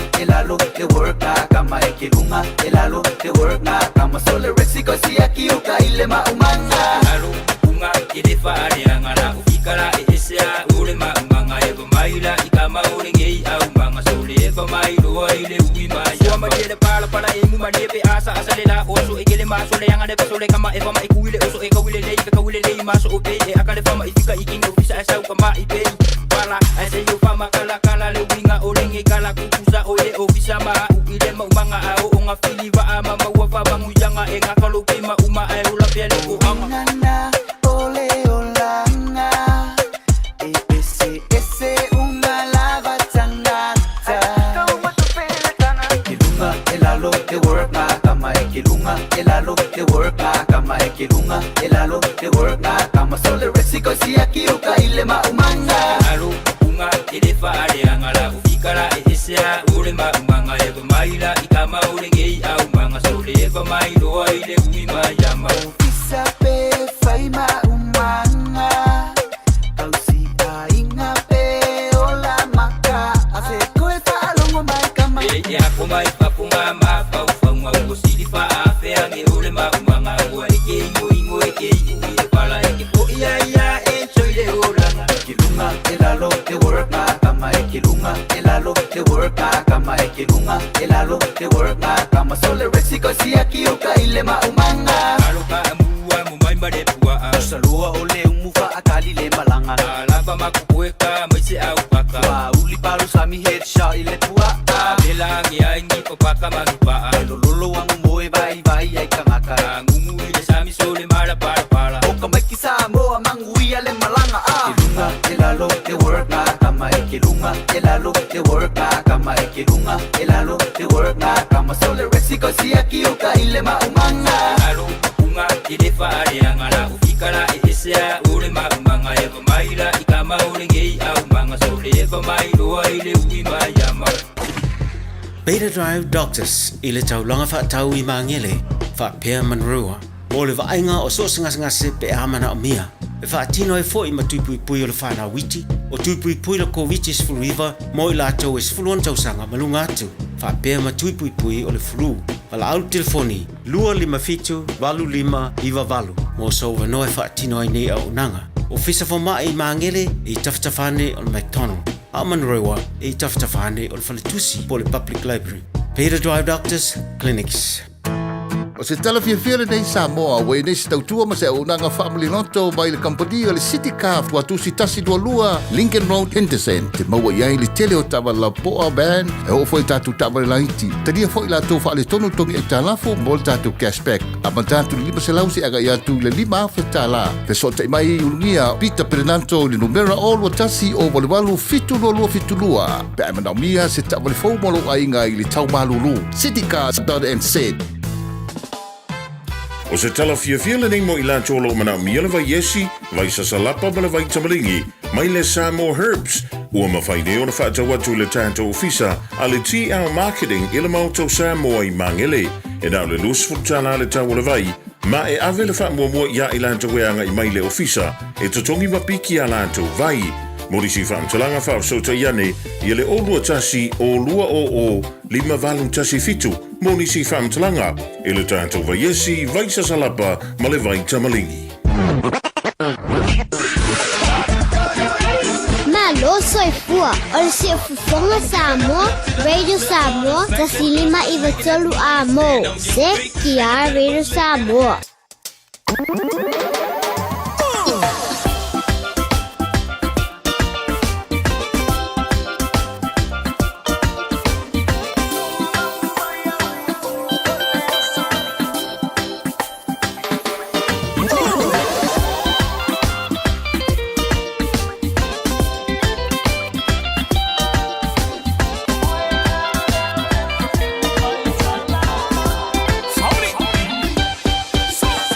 Oela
Yanga maya wino le divang la Aoauli stasi vantung tu wai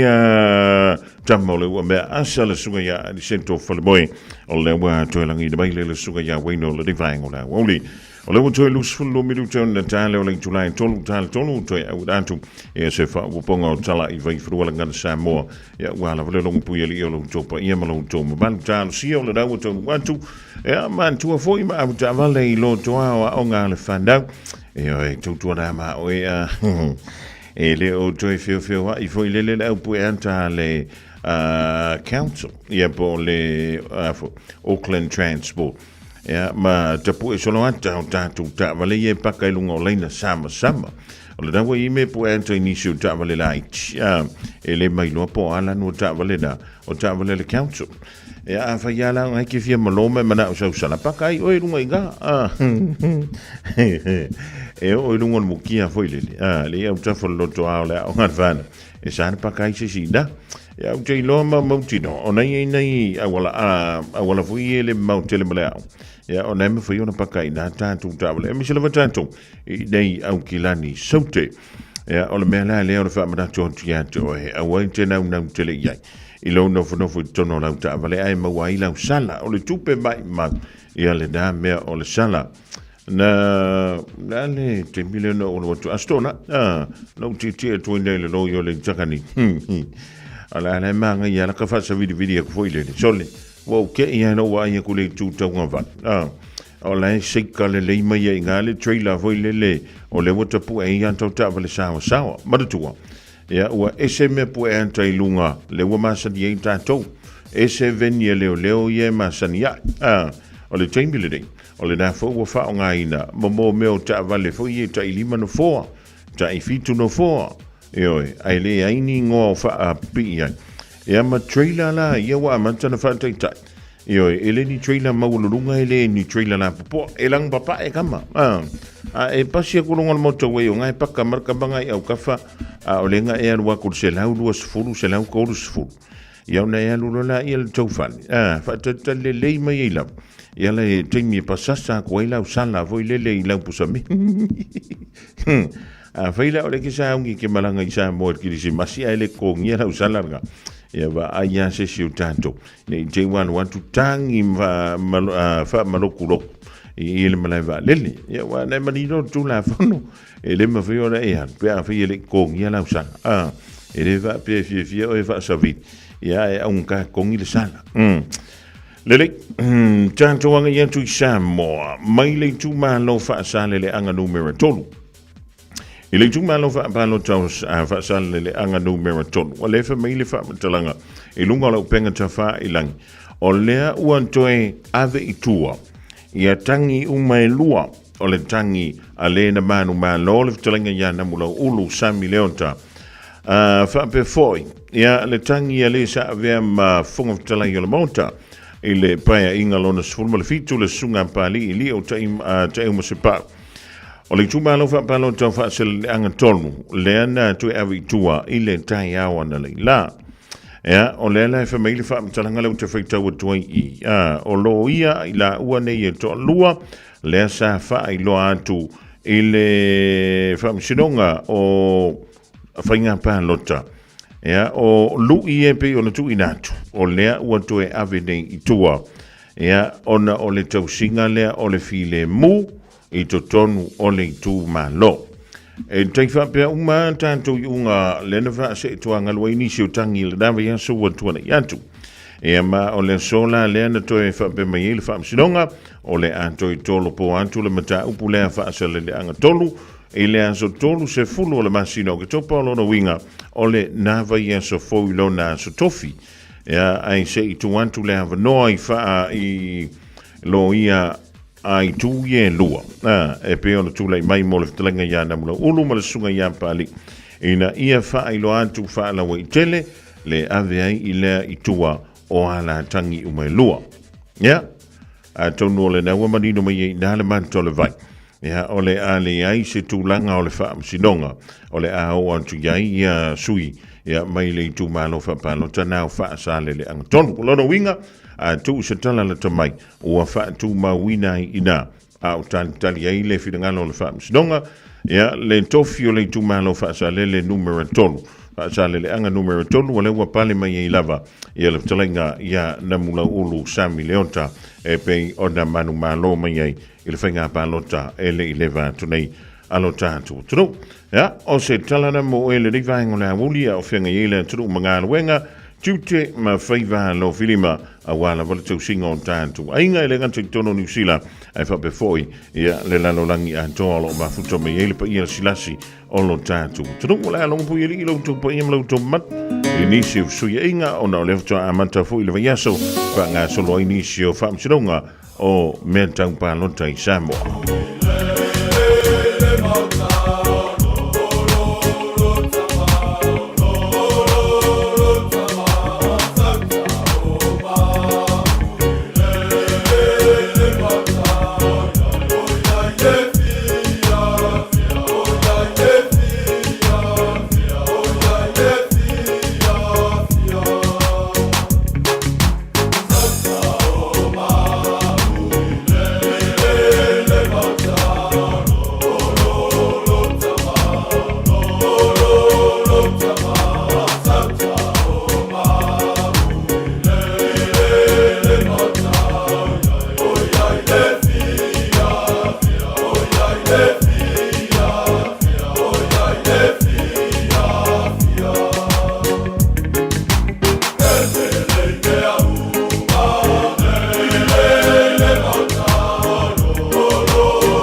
Se rumani na ole sunga ya kini ai I malapese fa mangi tali o manaonga.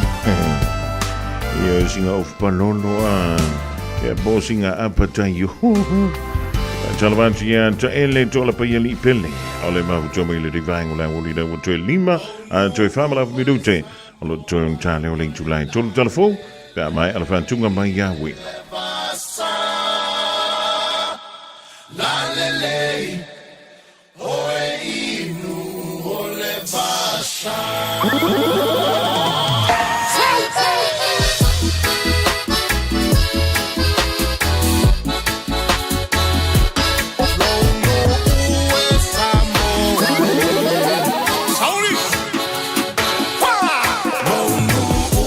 Samoa,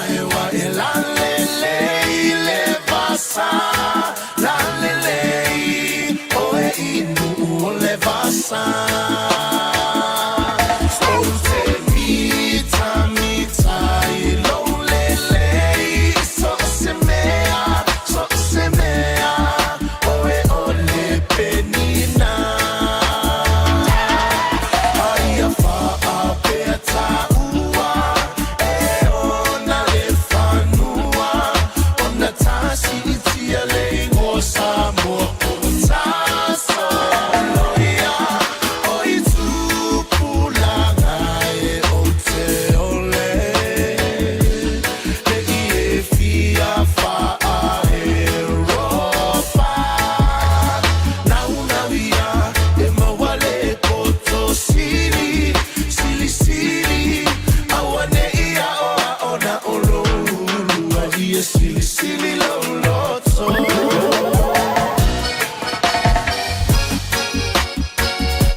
Samoa, ya mala mala maleta ina le sua le palua va male sulla tonga ya manatua Otsupula ngatala voine ya so semana ufa ali alimalu e tile fa Samoa wana ole nanu fa amole mole so te fi lo malu Ole tu feel it ain't Samoa ya mala mala maleta ina le sua le palua va male sulla tonga ya manatua Otupula ngatala voine ya so semana ufa ali alimalu e tile fa Samoa wana ole nanu so take filo malu now we are in my wallet poto silly awane ya ona olo lua ia silly lo.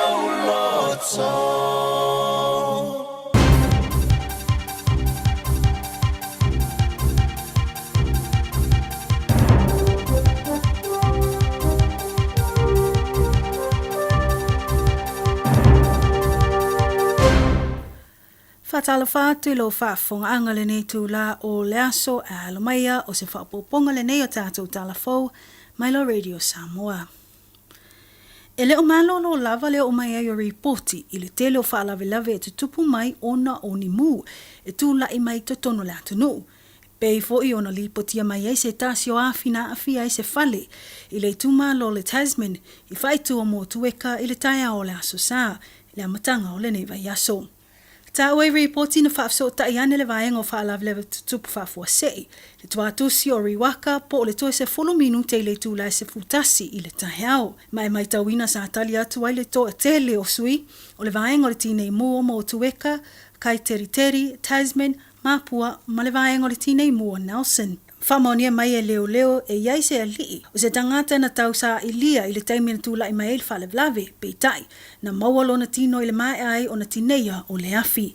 Wa amata whaasolo nei sa i le linga mai loilonga le mafua anga tonu na alia e ai lea mu, ma o ti uina atu le tino i le pule o whale maliu, e whaatino se osu enga whaapitoa i le maliu ai o lea tangata. O leo o maliu o se alii ma o talia nei se ao te lenga le neimata upu e tu sa ai masua su enga leo. Wa whaamaonia mai nei, le whaatautai ai e sui o le vaenga i loilo le au nanga o whalpuipui, le maliwai o se ta maafitus fu 5 tausanga, i to tono le whalpuipui kalaistete. Ta ua e le whaatonu sili o le au nanga i se whaamtalanga na tuina atu le leiti o whaava maloa ni usila. Na whaamauina ai na maliu lea tangata, matua i le whalepuipui le asfareile, ma olo o mai tauina, masalo mia, na maliu o ia, o no ni a afianga i lona soifua maloloina po natural causes. E tu sai ma reporti e le itali le au nanga i le tele ofisilia le ofisa o whaasalalau. O nai whaapea e le ma whaiona tu ina mai le tele o whaamaumaunga i vaenga tu sai ma le maliu o le ni tangata. Peitai o tu ina atu lona tino maliu. Moso e su enga whaapitoa ale pule o maliu. O tu ina atu nei whaamai senga le au nanga i a inga ma wo o le ua maliu. Ma o whaamaonia mai fo i tu ina atu o visosoani i alii o lo iai le tu po le unit na iai le tangata matua. O fesosoani au fiai fai au mai o tangata o hanga nuu. E tali atu ini a fianga ua fiangai mai lato tu sai male maliu o le ni tangata matua. Whamonia mai e Herrick o le whaatonu sili o le au nanga. So se maliu lava e aliae a o iai tangata i lalo lo lato wawaiga. E whaatino su enga whaapitoa. E pei o na whaatino e le pule maliu ina ia ilo le leile mafua anga ua whanau ai le olo tangata. Whapea fo il whaatino ai o ilo ilonga suitu o tuatasi o le au nanga le vaenga o le Corrections Inspectorate. Inisio tala e toa se fulu sui fo ua whaopopo atu nei ma ua amata o na ngalulue whaatasi ma le toa tele o ilato o le whainga whaiva. Ino wa mai alo lato whaunga le vai aso taluai. O sui o le afeso soani atu i ngaluenga whaatino i le pui a malo ni usila. Ma i le tele o ngai o inga sortu la fono e tutupu mai. Ai maise o le tama whai vaenga whaatuma wina i pea le lei ma le mautua vaenga e ngawhatau li mai nai le atuno u iati na e tau whai vaiva. Na mai tawina le whaatua a mata ai o le au whaau e maue reporti le lato maua amata o fia ai o ni tangata. Ua lato whango taina ma le sotu la fono le fingo ta paua po e ua whaingo ina i le ngangana Peritania o poachers. Ta ua e whaapei lato nei o se pokalame whaataita e tu sai ma le ngaluenga whaatino. Peitai, e leo ni whaataita inga ai o tangata sotu la fono lava ia na lato maua atu i le wafu whawa malo i Wellington e. Ma ua to alua ni tangata na tawhia, ma e o atu le fast food valu fingota le paua, na o lata utau mawhai e ave sortu la fono. O le fast food ono o ia fingota, e whape la iti, e le tai foi ona o le tai me te tawai o na whangota ina o le fingota. Ua patipatia nei la le ngaluenga whaatino i le mauai o e o whaatino ina ia ngai o inga whaasortu la fono, e na maua lava, e la tau whaato a whaau. Mai talai tālonga, e le avele aso sa pati ma alo whanga i tumutumu ai le toa telo tangata nu Samoa ma le au lango, mo au ala tunu o le whetu ma le toa Samoa. Le amatali ai o taalonga le so ngā siampini le taalonga la kapiliki al Pasifika. E peo na ilo ai ma le au malosi mai Aotearoa le Kiwi Ferns a tamaitai ma le Kiwis ali. I le malai taalo ale Go Media Stadium. Na malosi le amatanga ale au ale whetu Samoa e peo na moli mauina ai le mua i tau ai ale au ili to asa fululua o minute ma naise kone o le afa mua. Le ansiko ai le tamaitai o Shalom sa waso se fulu valu tau sanga le matua. O le lua se fulu o minute le afa mua na to sikoa ai le fetu, le numero tolu, le tamai tai o Savina Masanga, i le pito i tai o le malae, mai le pasinga na whaatino mai le o ngatu tono le malae, la kapi. O le isi sikoa mata ino le taalonga na moli mawina ai le whaasalave i le wingi le au, Destiny Mino Sinapati, le polo le au o le Ferns, mai lo lato i tu, ma momoe ai i le lainga sikoa. E pe ona whaamawina e iwa se fulu mita le tamo e mai ai Destiny mai lo lato i tua ngai i le laina sikoa. Lea na mawailoa ai la tunu e se fulu wha i le leitau ai a le Ferns. Na toi whate ia le au mata le toi mawai o se isi sikoa le fetu mai le numero se fulu lua o le au ma o ai loa i le lua se fulu o le itaina le afo le taalonga a au e lua. E ui se mata ino tamo whainga tamaitai e na wa aia le malosi o le sau o le Ferns i le afalona lua i le suso ai o lato skoa. E pei o na tau ai New Zealand le whaatua aiva minute le afalona lua. Na maua mai le tamaitai o Shanice Parker, Ashley Quinlan, Alexis Tawane ai, ma le tamaitai o Mele Hufanga. Na tutusa ai a au pe ta ina aisi lia le Ferns ina ua ova le lato kiki le po, mai le tamaitai o Patricia Malia po. E peo na manuia uma o na ai le po e tolu, mai le wha o ana tau mawhainga. E lua sifulua ai na man malo ai le Ferns i le au a le fetu Samoa. I le au le to Samoa ma le Kiwis na moli mawina le malo lo si umo au i le afa mua. E ui i le aisi lia ai o le Kiwis na i lo le to Samoa i le afa mua. Na mua i tau ai le Kiwis ina ua sikoa le li o McLean i le toe o nai se kone i le se fulu o minute o le afa mua. E le i whaapeo na avele te tele ma le maua lunga o tino Josh Papali'i ma Roger Tuiva Sashek tau fia ai lea li o Casey McLean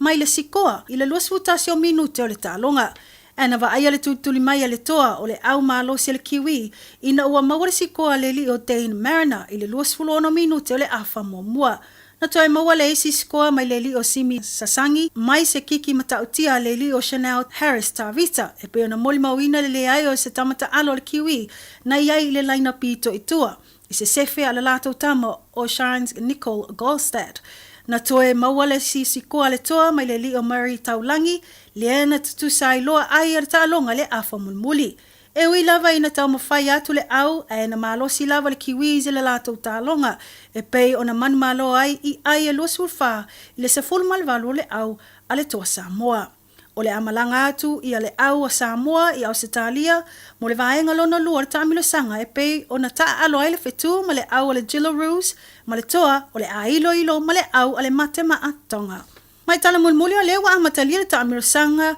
o le ipo le laulangi le soka tamaitai i lalo i le se fulfitu tausanga le matutua po le vaenga o le FIFA Under 17 Women's World Cup e peo na saufanga atu ai le au a Samoa. Ma o le vavea o le tae ao na leila na taa alo ai tamaitai ma le au mai farani. E tu sai ma reporti o se tala whaasolopito le nei mo Jade Aldridge ma Makea Leonard. O nisi wa mua i mawai ni ai a Samoa i lea tamilusanga o le FIFA World Cup. Ta oi reporti na mata ina le tamawhai a tamaitai le amatanga o le nei tamilusanga e ui i le malolo i le awa farani i ai e lua i ai e wha a le atu nuu. O se mitamitanga le tamawhai ai o alo ma tamawhanau o lo whai ma ave fu a Samoa i ta alonga wha avau malo. O lo whaatino ia tamilusanga i ta tonu o Morocco. Tato telefona mo le nei tu la wha aftai wha afunga mai.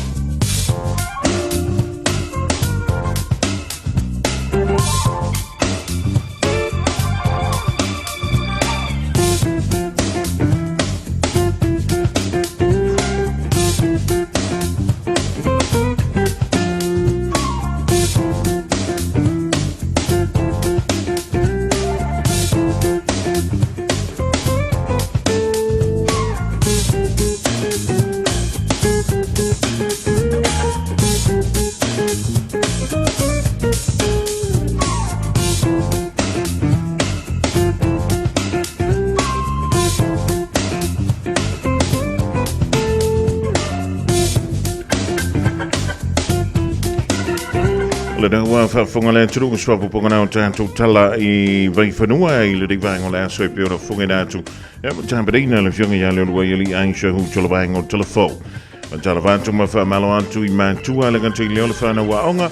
O le dawa tua o ngō le reia so ngā fua malo ta wiki a mai o taua mai la o ngai le reia so. Ya, fa ma wane la fuspa. Jeli yanu tamatama le to Samoa na nafi. Ya, lelei. Ole fa maule le o fuspa. Ya, le yalu se tu tava le de vai ngola o lianga ya tu le fali.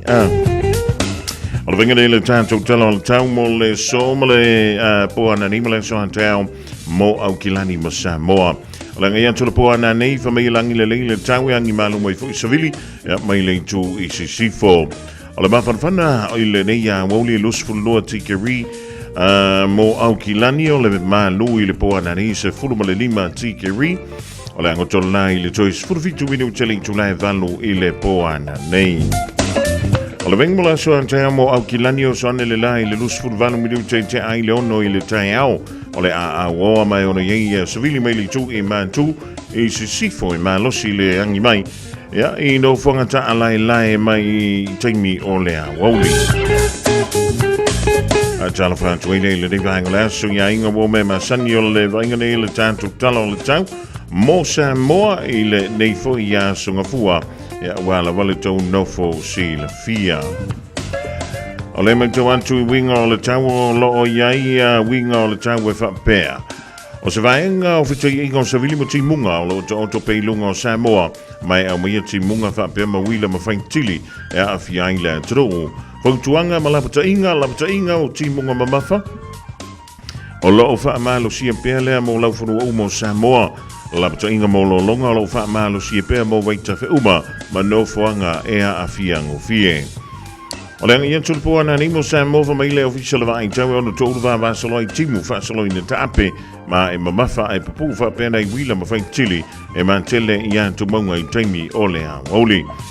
O le angi yantu I le aso antai o le tolu va vasaloi timu ma e ono mamafa e nisi ono foanga. Tulangana pio le winga o le tau mo le so. Ya tu ai foi melaso antai au mo au kilani ma Samoa.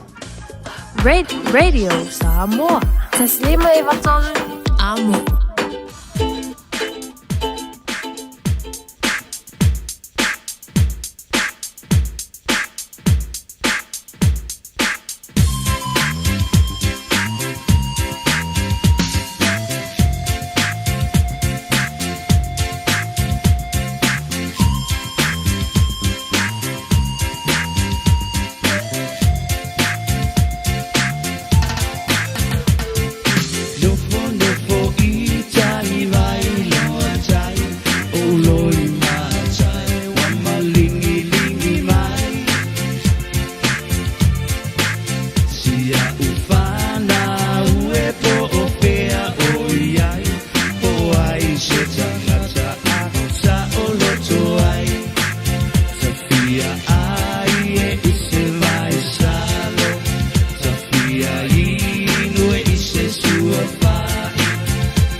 iwatulu amo.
susuluma sulumiai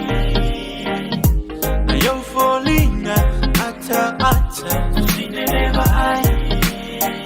o te taua tuile sunei ave oi fai mopse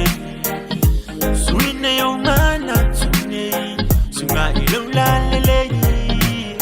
se o fai oi mana sala o se ave nga mama ila taua mafutanga silo tanga type na etele ne te mane se o ile lele papaina ase o e ola umasiofo ya so fai so sungai au maya yelo noto ile tio fo ile poto o e ola umasiofo ya so fai so se uana na ia ile noto la u ile tu sape fale o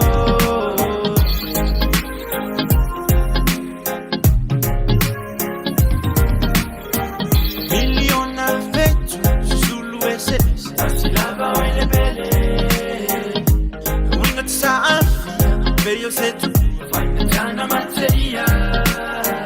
bella ngona pe fatu kumai ya so mabona ulo no sabi mafa atali tali se umali maya oyo la ani lo ma amora oyo wa umai yo ulangona leito foto fongo mane mafa au so songa ulo toe yo mana o to toe te faya mo it's to be fine ta if I go pena o yo ya so fai so sungai au maya yelo noto ile tio fo ile poto o e ola umasiofo ya so fai so se uana na ia ile noto la u ile tu sape fale o lo masiofo lo masiofo lo masiofo lo fale na u e matino le fifa ya ma uso le ne ya lo fasa awina mailunga oyo la wengel le te fa alua baby es vaya tu wana ola val masio fa bel bellero sio ne yanga ole masina ole fetu asusulu manaya ole kitara malio oe o te fa tu saina o se vai malu o sa wa tu fantasita wa ia yesu bebe se fifia o angelu awable fa wa mo personality alone light up the room just one kiss alone that make me go boom oh e ola umasiofo ya so fai so sungai au maya yelo noto itio fo ile poto oh e ola umasiofo ya so fai so se uana na ia ile noto la u ile tu sape fale o lo masiofo lo masiofo lo masiofo lo fale na u e matino le fifa ya ma uso le ne ya lo fasa awina mailunga oyo la wengel le te fa aluaina lima lalo awale so on a fight fa alongo mele musika ma esiva siva mai so esa banga basa fika ma etene mai sa ole pisa no more misa ngalo eva mai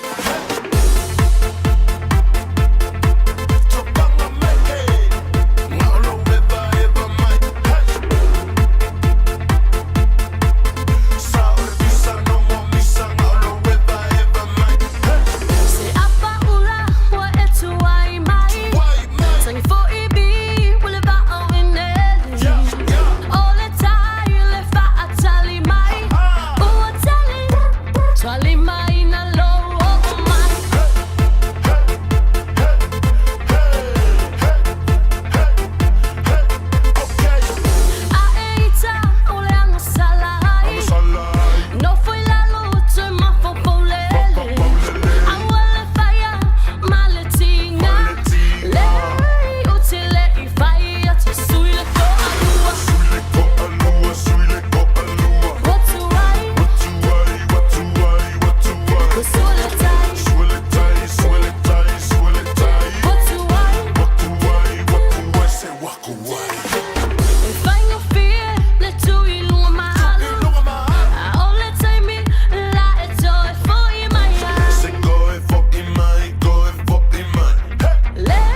Think a minute. It could change everything.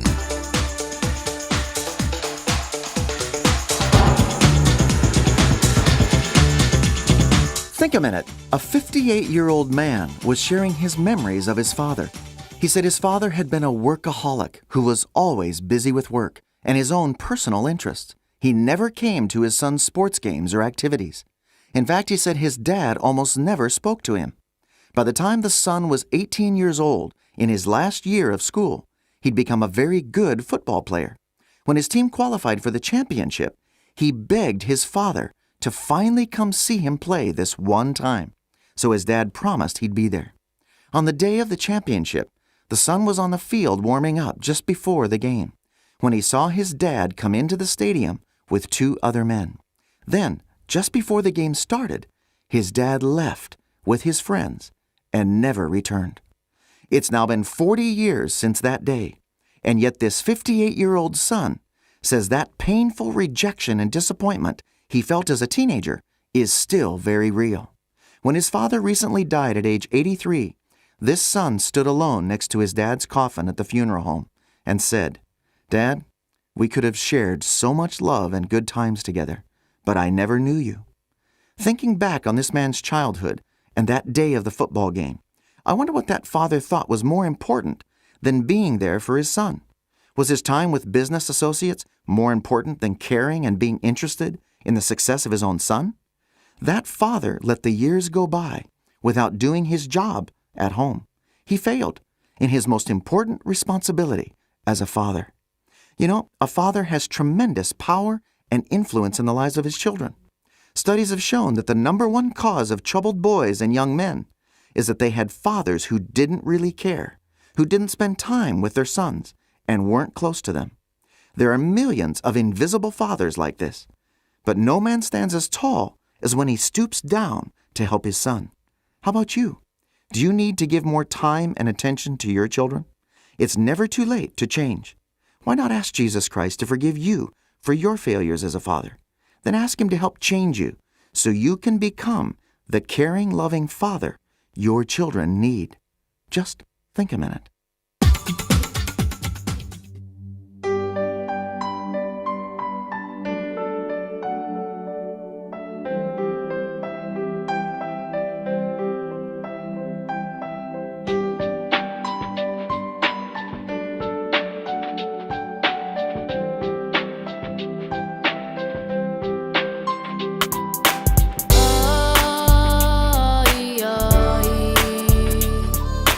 Oh, Yesu.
malingi whaoratata. Ka mao e o le ulu,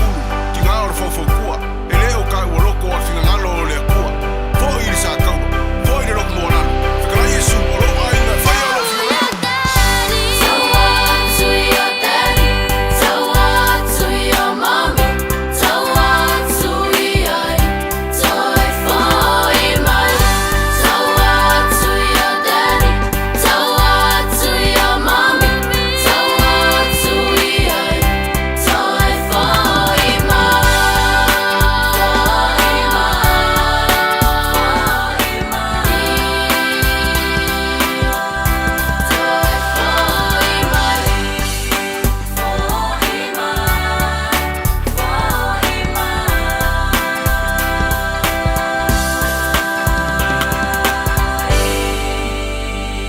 Sefagomani dau le tali ia Jane Nazarene tola foi le divang o leso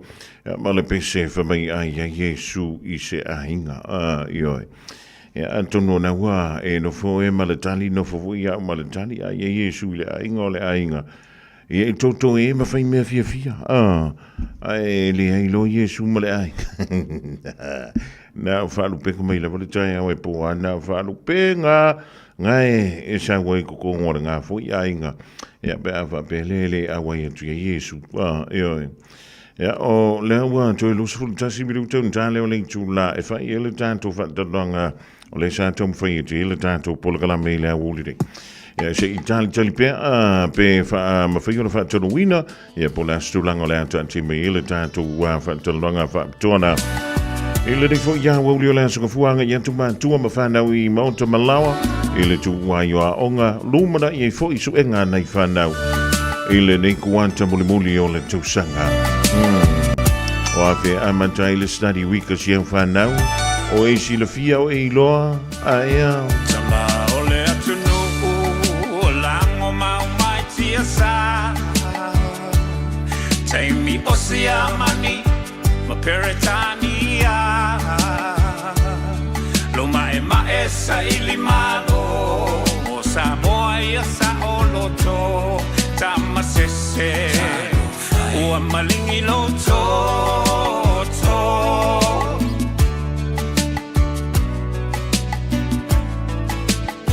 Naitina o le mau ua aula wina ilau le toloto te tele ele ai o se fefe Solo le pongi sa ile vao sa ili otama e momoli na ia lato tau mafatanga lo waki alangona pesi o iguleo ele pule ni palangi la Samoa ole mau Ole mau la valeta ole mau Samoa mo Samoa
Tatu manga masani Samoa lauanga nuku o taule loa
e la waki la ngona pea si li u leo mai Reverend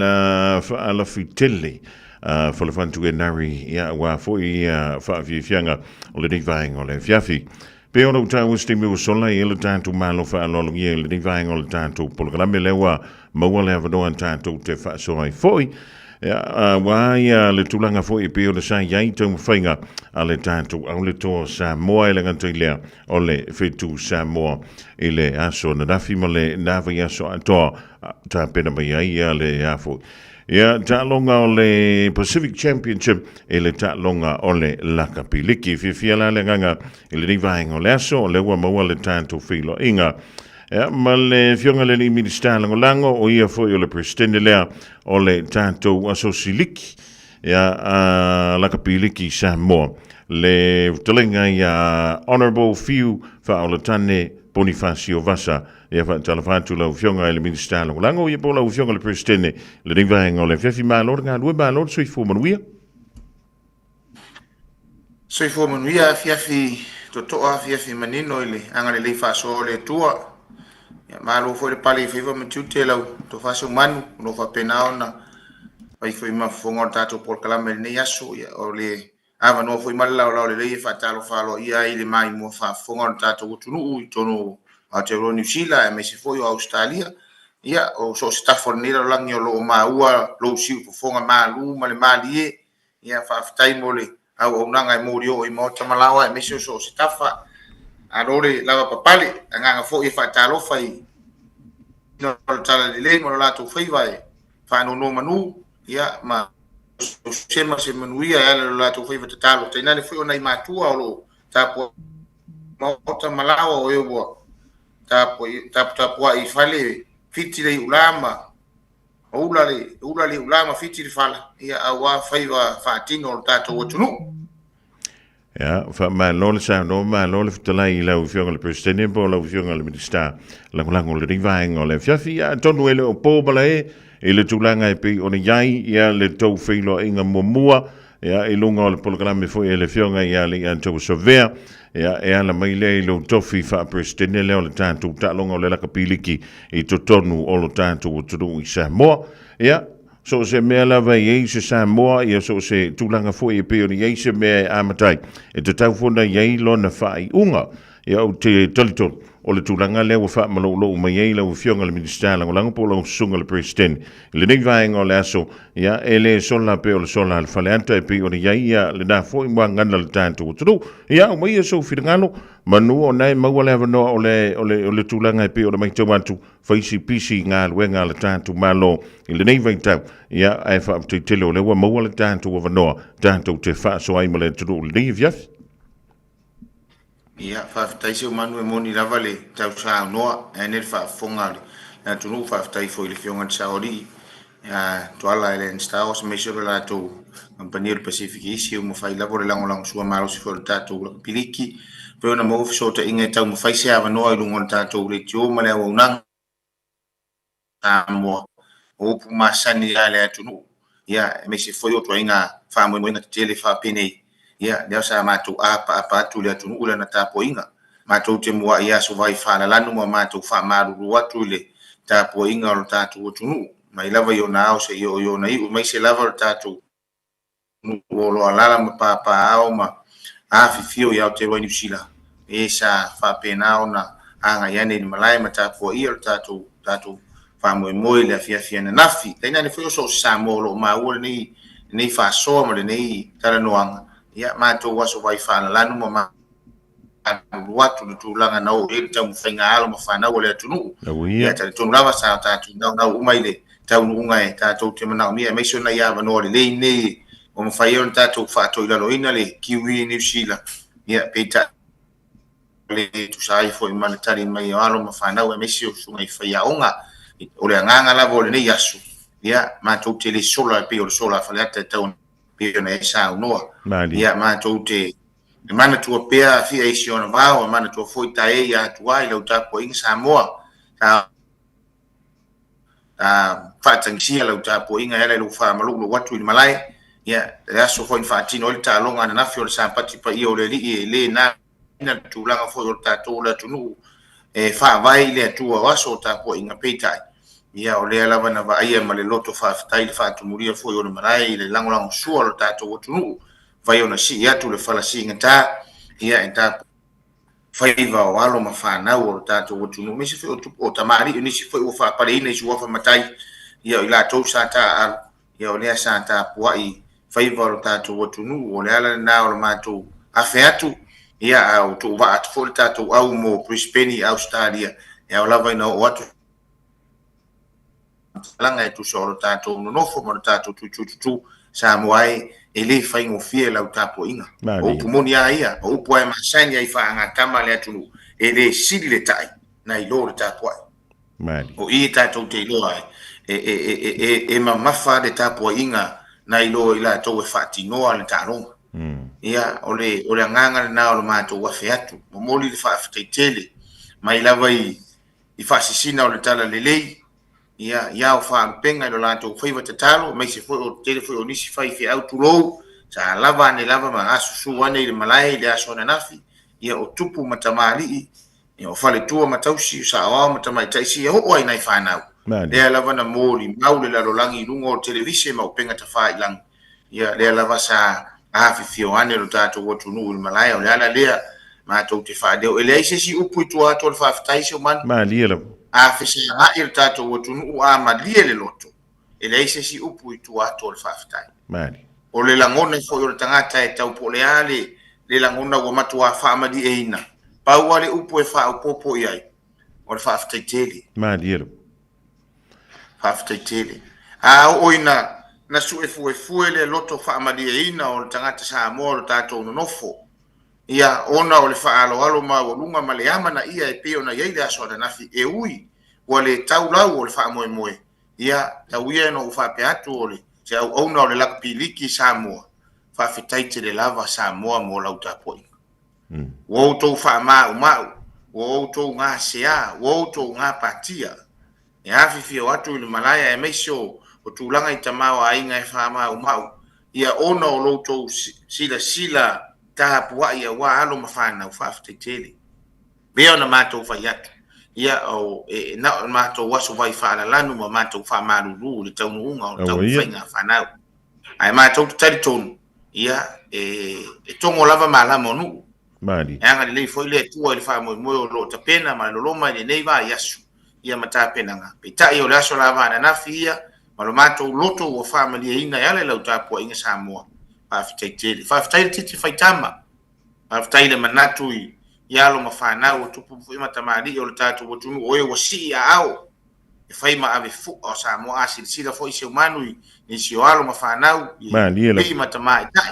ia o e lava o lupeana fa ia mai fui mali ia lupeana fa ia mai fui ia wa ia fa nga tama ma ave fu o tatu o tunu pitai o le taula o fa mo le aso na nafi ia tatou tau sia ia fa mo nei va yaso le si fo ia ngai vale ma to te fa ma lu to le tatou tunu ina nei o ma to wa loa ia tu langa fo yo le ia yo tatou auto ngala o pinga i New Zealand ia me se o le aso mo tatou fans ia pe ona si le fia ma to te le alo sia to la au man ma ia o le aso la vai o le talo ngala vai host ia New Zealand ia sa tau mo fai lava feuta na inga ina ia mafai lava ona faatino e tatou fente ia o lunga lava o ia inga o faatinonga o tanu sanga fapenei ona o le host nation ia tatou i New Zealand ia tatou ia lava le ia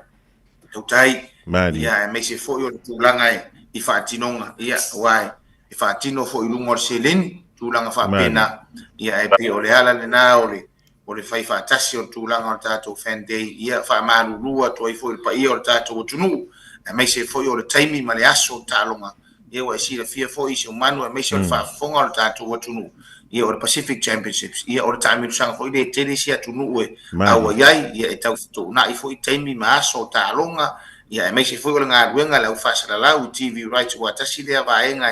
e foi tunu o lo fatino e talonga ia ona i wala ia tau ai na ufa ila mali ai lo foi le mai mua fa fonga o tatou watunu ia e le matou te le alo ai se ata o le la au na matou wasu vai fana lan ia ma matou te talo atu ile ile fina ngalo malama o lo tātou tunu ma lo se sila fo ia wala o tapo inga ia ile alo faiva o alo ma o leo fa moe wa tu va atu tātou au mo Brisbane ta penanga o le neiva yaso o fo sila fia le fa fo me o tātou tunu ia Australia ia o tai au le patino o tātou fan day ia iloken ia ide peona ia tātou fa sala launga e peona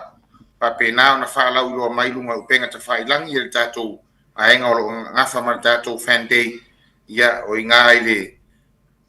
270 lo sala fit se folo Takanda Avenue Kingston inai I loken ia o lo fa pena na fa tino ai ia le tātou fan day le la so taiao Kingston Pata Factory ia o le ai fa pena no lo tilo ti o le mana ia lau I le maua le ava noa e whaatino I lava tātou fan day whaftai fo inisio o alo ma whanau o le tātou tunu ia lo whapena o na fisoso ani mai le tau mawhainga o le lea ia e te le ava noa o le whapena o na atatala tunu ia wan tātou au tā alo le fitu ia ma le tātou toa Samoa ia mo I lātou fo I whapena o na hai atu iai ia le fotou silisila ma tātou wawai tu tāpena ngatonga ia ele o faatanga ta pena fo ia le matema mo le fa mo ia wala ia ma tu te valu sia ila va o le la au ma tu te talo ia fa olo ma au le tapo inga te talo le tato o tunu ia ma tu te tonu lava ia ma tu te malu le tu tapo inga ia make sure na yalo ma fa na o le tato o tunu o lo tawina le taua ia ilungo le malai ia mata penanga fo I fatino le neva yaso malanga tu mu falo so man malo sa no la ufionga le presidente po la ufionga le minsta lang le divang le fina si da fa silia wa tu no on tu la ufionga ia ni li poti foi ia mo le so fu malo lo ina wala mu tam fanda wala tu a misela wala tanto a wala to le na mai tawina na fili fa mu wala tu nga o se tasile o alo le tātou tu pe wa mo mai se tala po le tulanga na yaile a fia na file manuanga pea ia fa tai se manu e ta wo fo ile fa fo nga mo o tātou tu no le termine wa po tulanga o fa ma o dia mai fo e tātou tai malanga ia man tātou fa ia o ia to lua na yalo tātou tu no le o tātou auto Samoa le o e manuanga ia o le mafai ona fo ona fa wa mo ni va yaso ia peoli e uso le tulo ia no yota piona mani no la ia matsunga chilin sua wala ia lewa ia manuanga termine ia ole mfa ia ona fa wa wina mole nei foi va yaso ia ale fa taile tu ia ola lava wa mata ona toi solo menu ia foi mai tulanga tu ngana ia ia sona nafi ia me se lava le uso le ia no yota ia olewa fa yo ma wa mai el tulang fo yo ele update ia wa anga le tu au ana fa malo lo fo I leuso malo fa tai o le fila van na fiele am taliel ta longa la o songal president o le na sa wole swinga o le na va pe mai mo ia le lo sa mo le li o Tyrell mai ia o tele bai lo ye po se manuanga po le sa mafuanga le na toi suia tu lo ia Mariota ia o le la wa fa mo li amal sunga ia Mariota po le stulanga nei ia e pe ona ia assessment lava na mudi fo ile tulanga ile I tamata alo fa lava ta penanga fo ia la lava si fo fa o nga ro ia nei manu anga fo ia entry le carry so e pe dar tulanga na I va fo ia ro ia nei tulanga ilo se lau pasene el man lo si fo ia alo fa na we fa tino ina ole ora fo ta longa le la sona na fi le la na ina swinga na mo si le fia Alo no winga la ai longa to I se fa popo wa le peto fa e peto lima le na fa le le yeto no li sul tanto al va son tene. O termine ia tu so fainga masani fu ia le na am tamu sa fa e taula na I tanga ta replacing ia e la to ia a to la val numero o squad lu futasi so termine ni lo fa ngai fo ia nga duenga fo ia su fa ia onga man pulenga e tanga I fo ia long fa na o tato tunu lai Australia to lava to tol malosi ma ta pena ia mo tato fa mo le fa to il tato au le malo fa tai ia antonu nei se fa mo malanga mai lo sunga le president a le o nei po au se talia o le stulanga o ia le ta longa le fa ngol diva yaso e lava mai lo fion Ia, olo tamu fai lava ia feuta na inga ni taimi ia me se foi ona e lau foi na silifia ia o nei va ia solo pa pena ona ia ta pena lava mole a mo mole o usui o le fono o le parmene ia e piolo ta fa pena ona ia ta pena me se o vai na tele le la fa taul tupi ia ai elo o vese lava le tulang foi le ai le amana ia pea me se o alo mo fa na o tatu o tunu ia o lo fa pena ona fa au pe ai le o malangatu i Australia mo ta pena ia tatu talo pe le tua ia me ia lao en fa yon fa tino tatu favor ia tatu na on ia ona lava ia ai fa sino ala lava le tua il fa tino ino fa yo fa lavo ia na ola ia yo tena inga fo ima fa tau ma mo nei va ia so ole nganga ma urunga ile ave sia le tau o le sila le tunu ma yona tai ia ma Samoa so Samoa le ngata tatu tunu nei so Samoa le lang ta uo le alo fai va walo ma fa na o tatu tunu ia pio ina la vai i li fa ia fa mo ni ia fa le o ile ngang fa te Ja, en tonu tutusa fola i le ringvaenga le fefio la mantu fa bantu lo ufionga le presidente po lo ufionga le ministano la fa te mo le avano fa aro tanto filo iai le ringvaenga le so wa ia le tampo e nga le pa ia ma le malu Samoa ia mai le vai monga te tele se ia o i se a pito tichi ai mai su fi galo tolu nga ile tanto filo ingal nei fiafi manole nga fa fitai o mana vatu smato de o tato tunu tai mo ia ele tau masina le matapia ma le mana ia le fai fo so mato vao na ngai o tato tunu pita ia no mato vala le fa le o toile mato nga fa fitai le tato tunu a o nei la ia fa muri mari ai se fa matalanga ma se fa fitai tu langa le tato langa long sua ma tato paanga ia fa pena ona fa ingo fiel tawa va me ina fa fitai lo fiona sauli a pesta tuala Island Stars mal Pacific East mane mal to nga ruanga fai pea se me manu fo ile tu mai ole Aoauli fiona sauli ia o fa ye ona so swani mole a fatawina o tatu tickets ia pe le la pasa o le nganga le sa ta to umala la pili ki New Zealand ia o to apa mai ata to o taltime o to o to pulo to timu ia ai fa tai le lango sua mai le fiona sauli ma tatu pa nga le ngatai tatu pa ia pe fo la fiona ia me se tatu radio Samoa ia tatu umai ia ole vai fo yo tatu blue wave tatu ia e mai la to umo fo i tatu fusao le PML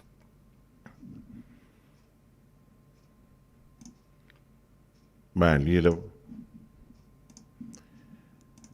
Fale John Wale Chichi Maile tanto so tainga malefionga le presidente o le la kapili ki Samoa le rivanga le via. Ya po le fionga fo le minister lango le tofa ya honorable few fa le tane Bonifacio Vasa. Ya wala vole molita ya to se fa tai. Fale wa o le lango sual pa ia le silasio le tanto tro I to tono New Zealand antoa. Ya le nafa bele ona mawantu la vano awala va ia le lango ina le o tomu finga e le ngata o le awa tomu tai le fitu Samoa ya e mise ia le tomu finga e le fia na file ale tantu au le to Samoa e pe o ta aloi mala au malosi le kiwis ya se eu to va intasi to I po ke maile ma so to inga male fionga le presidente ya a fai le ai ya o no winga ya o le nganga le da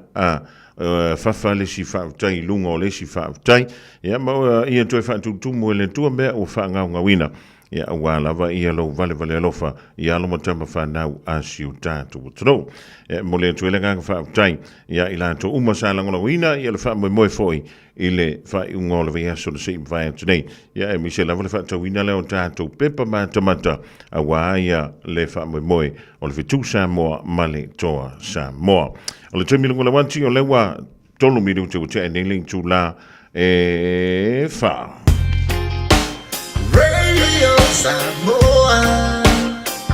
Tasilima Ivatolu Amo Radio Samoa Tasilima Ivatolu Amo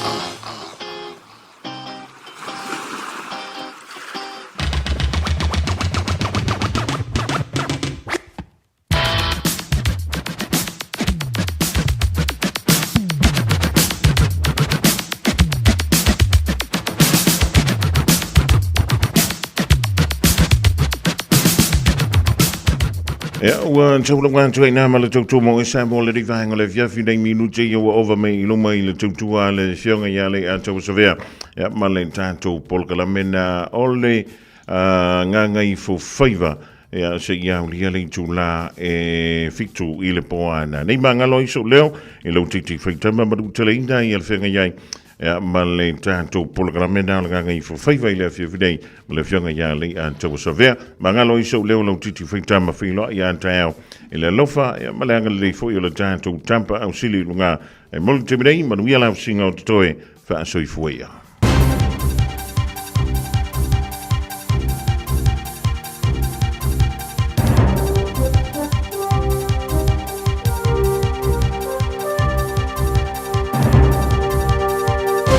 In this update, more progress on the government's Roads of National Significance scheme. The NZTA board's endorsing investment cases for all the roads. They include highway sections in Northland, Nelson, Hamilton and Wellington, and a long-awaited second Mount Vic tunnel. Political reporter Ethan Griffiths has more. NZTA's approved more than $675 million in funding for consenting, design, investigation and early works for the projects. More than $515 million is expected to be used to acquire local property to let projects start.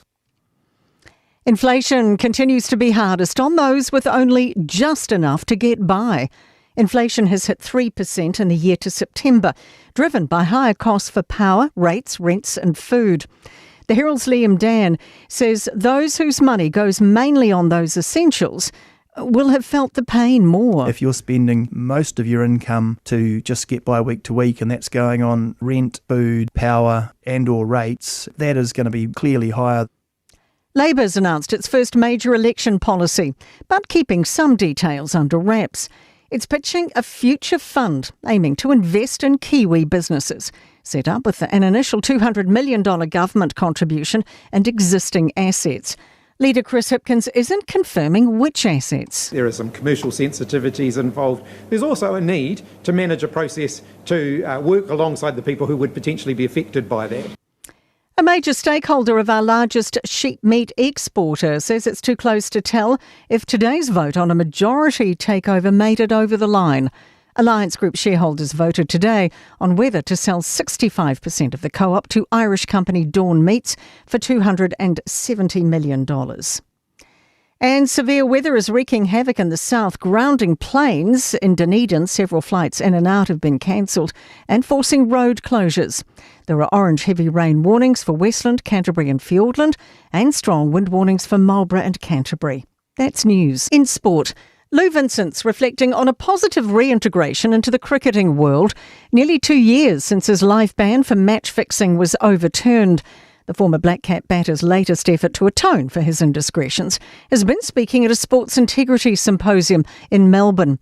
Vincent says playing in the annual Black Clash charity match last year was also a meaningful moment. That was a massive, nervous occasion for me to put my foot back into the arena and wasn't quite sure what the response was going to be. But as an Aucklander, walking out on the pitch in Christchurch and having the Cantabs stand and clap you, it was, again, another powerful moment in my return into the public. So I'm extremely grateful.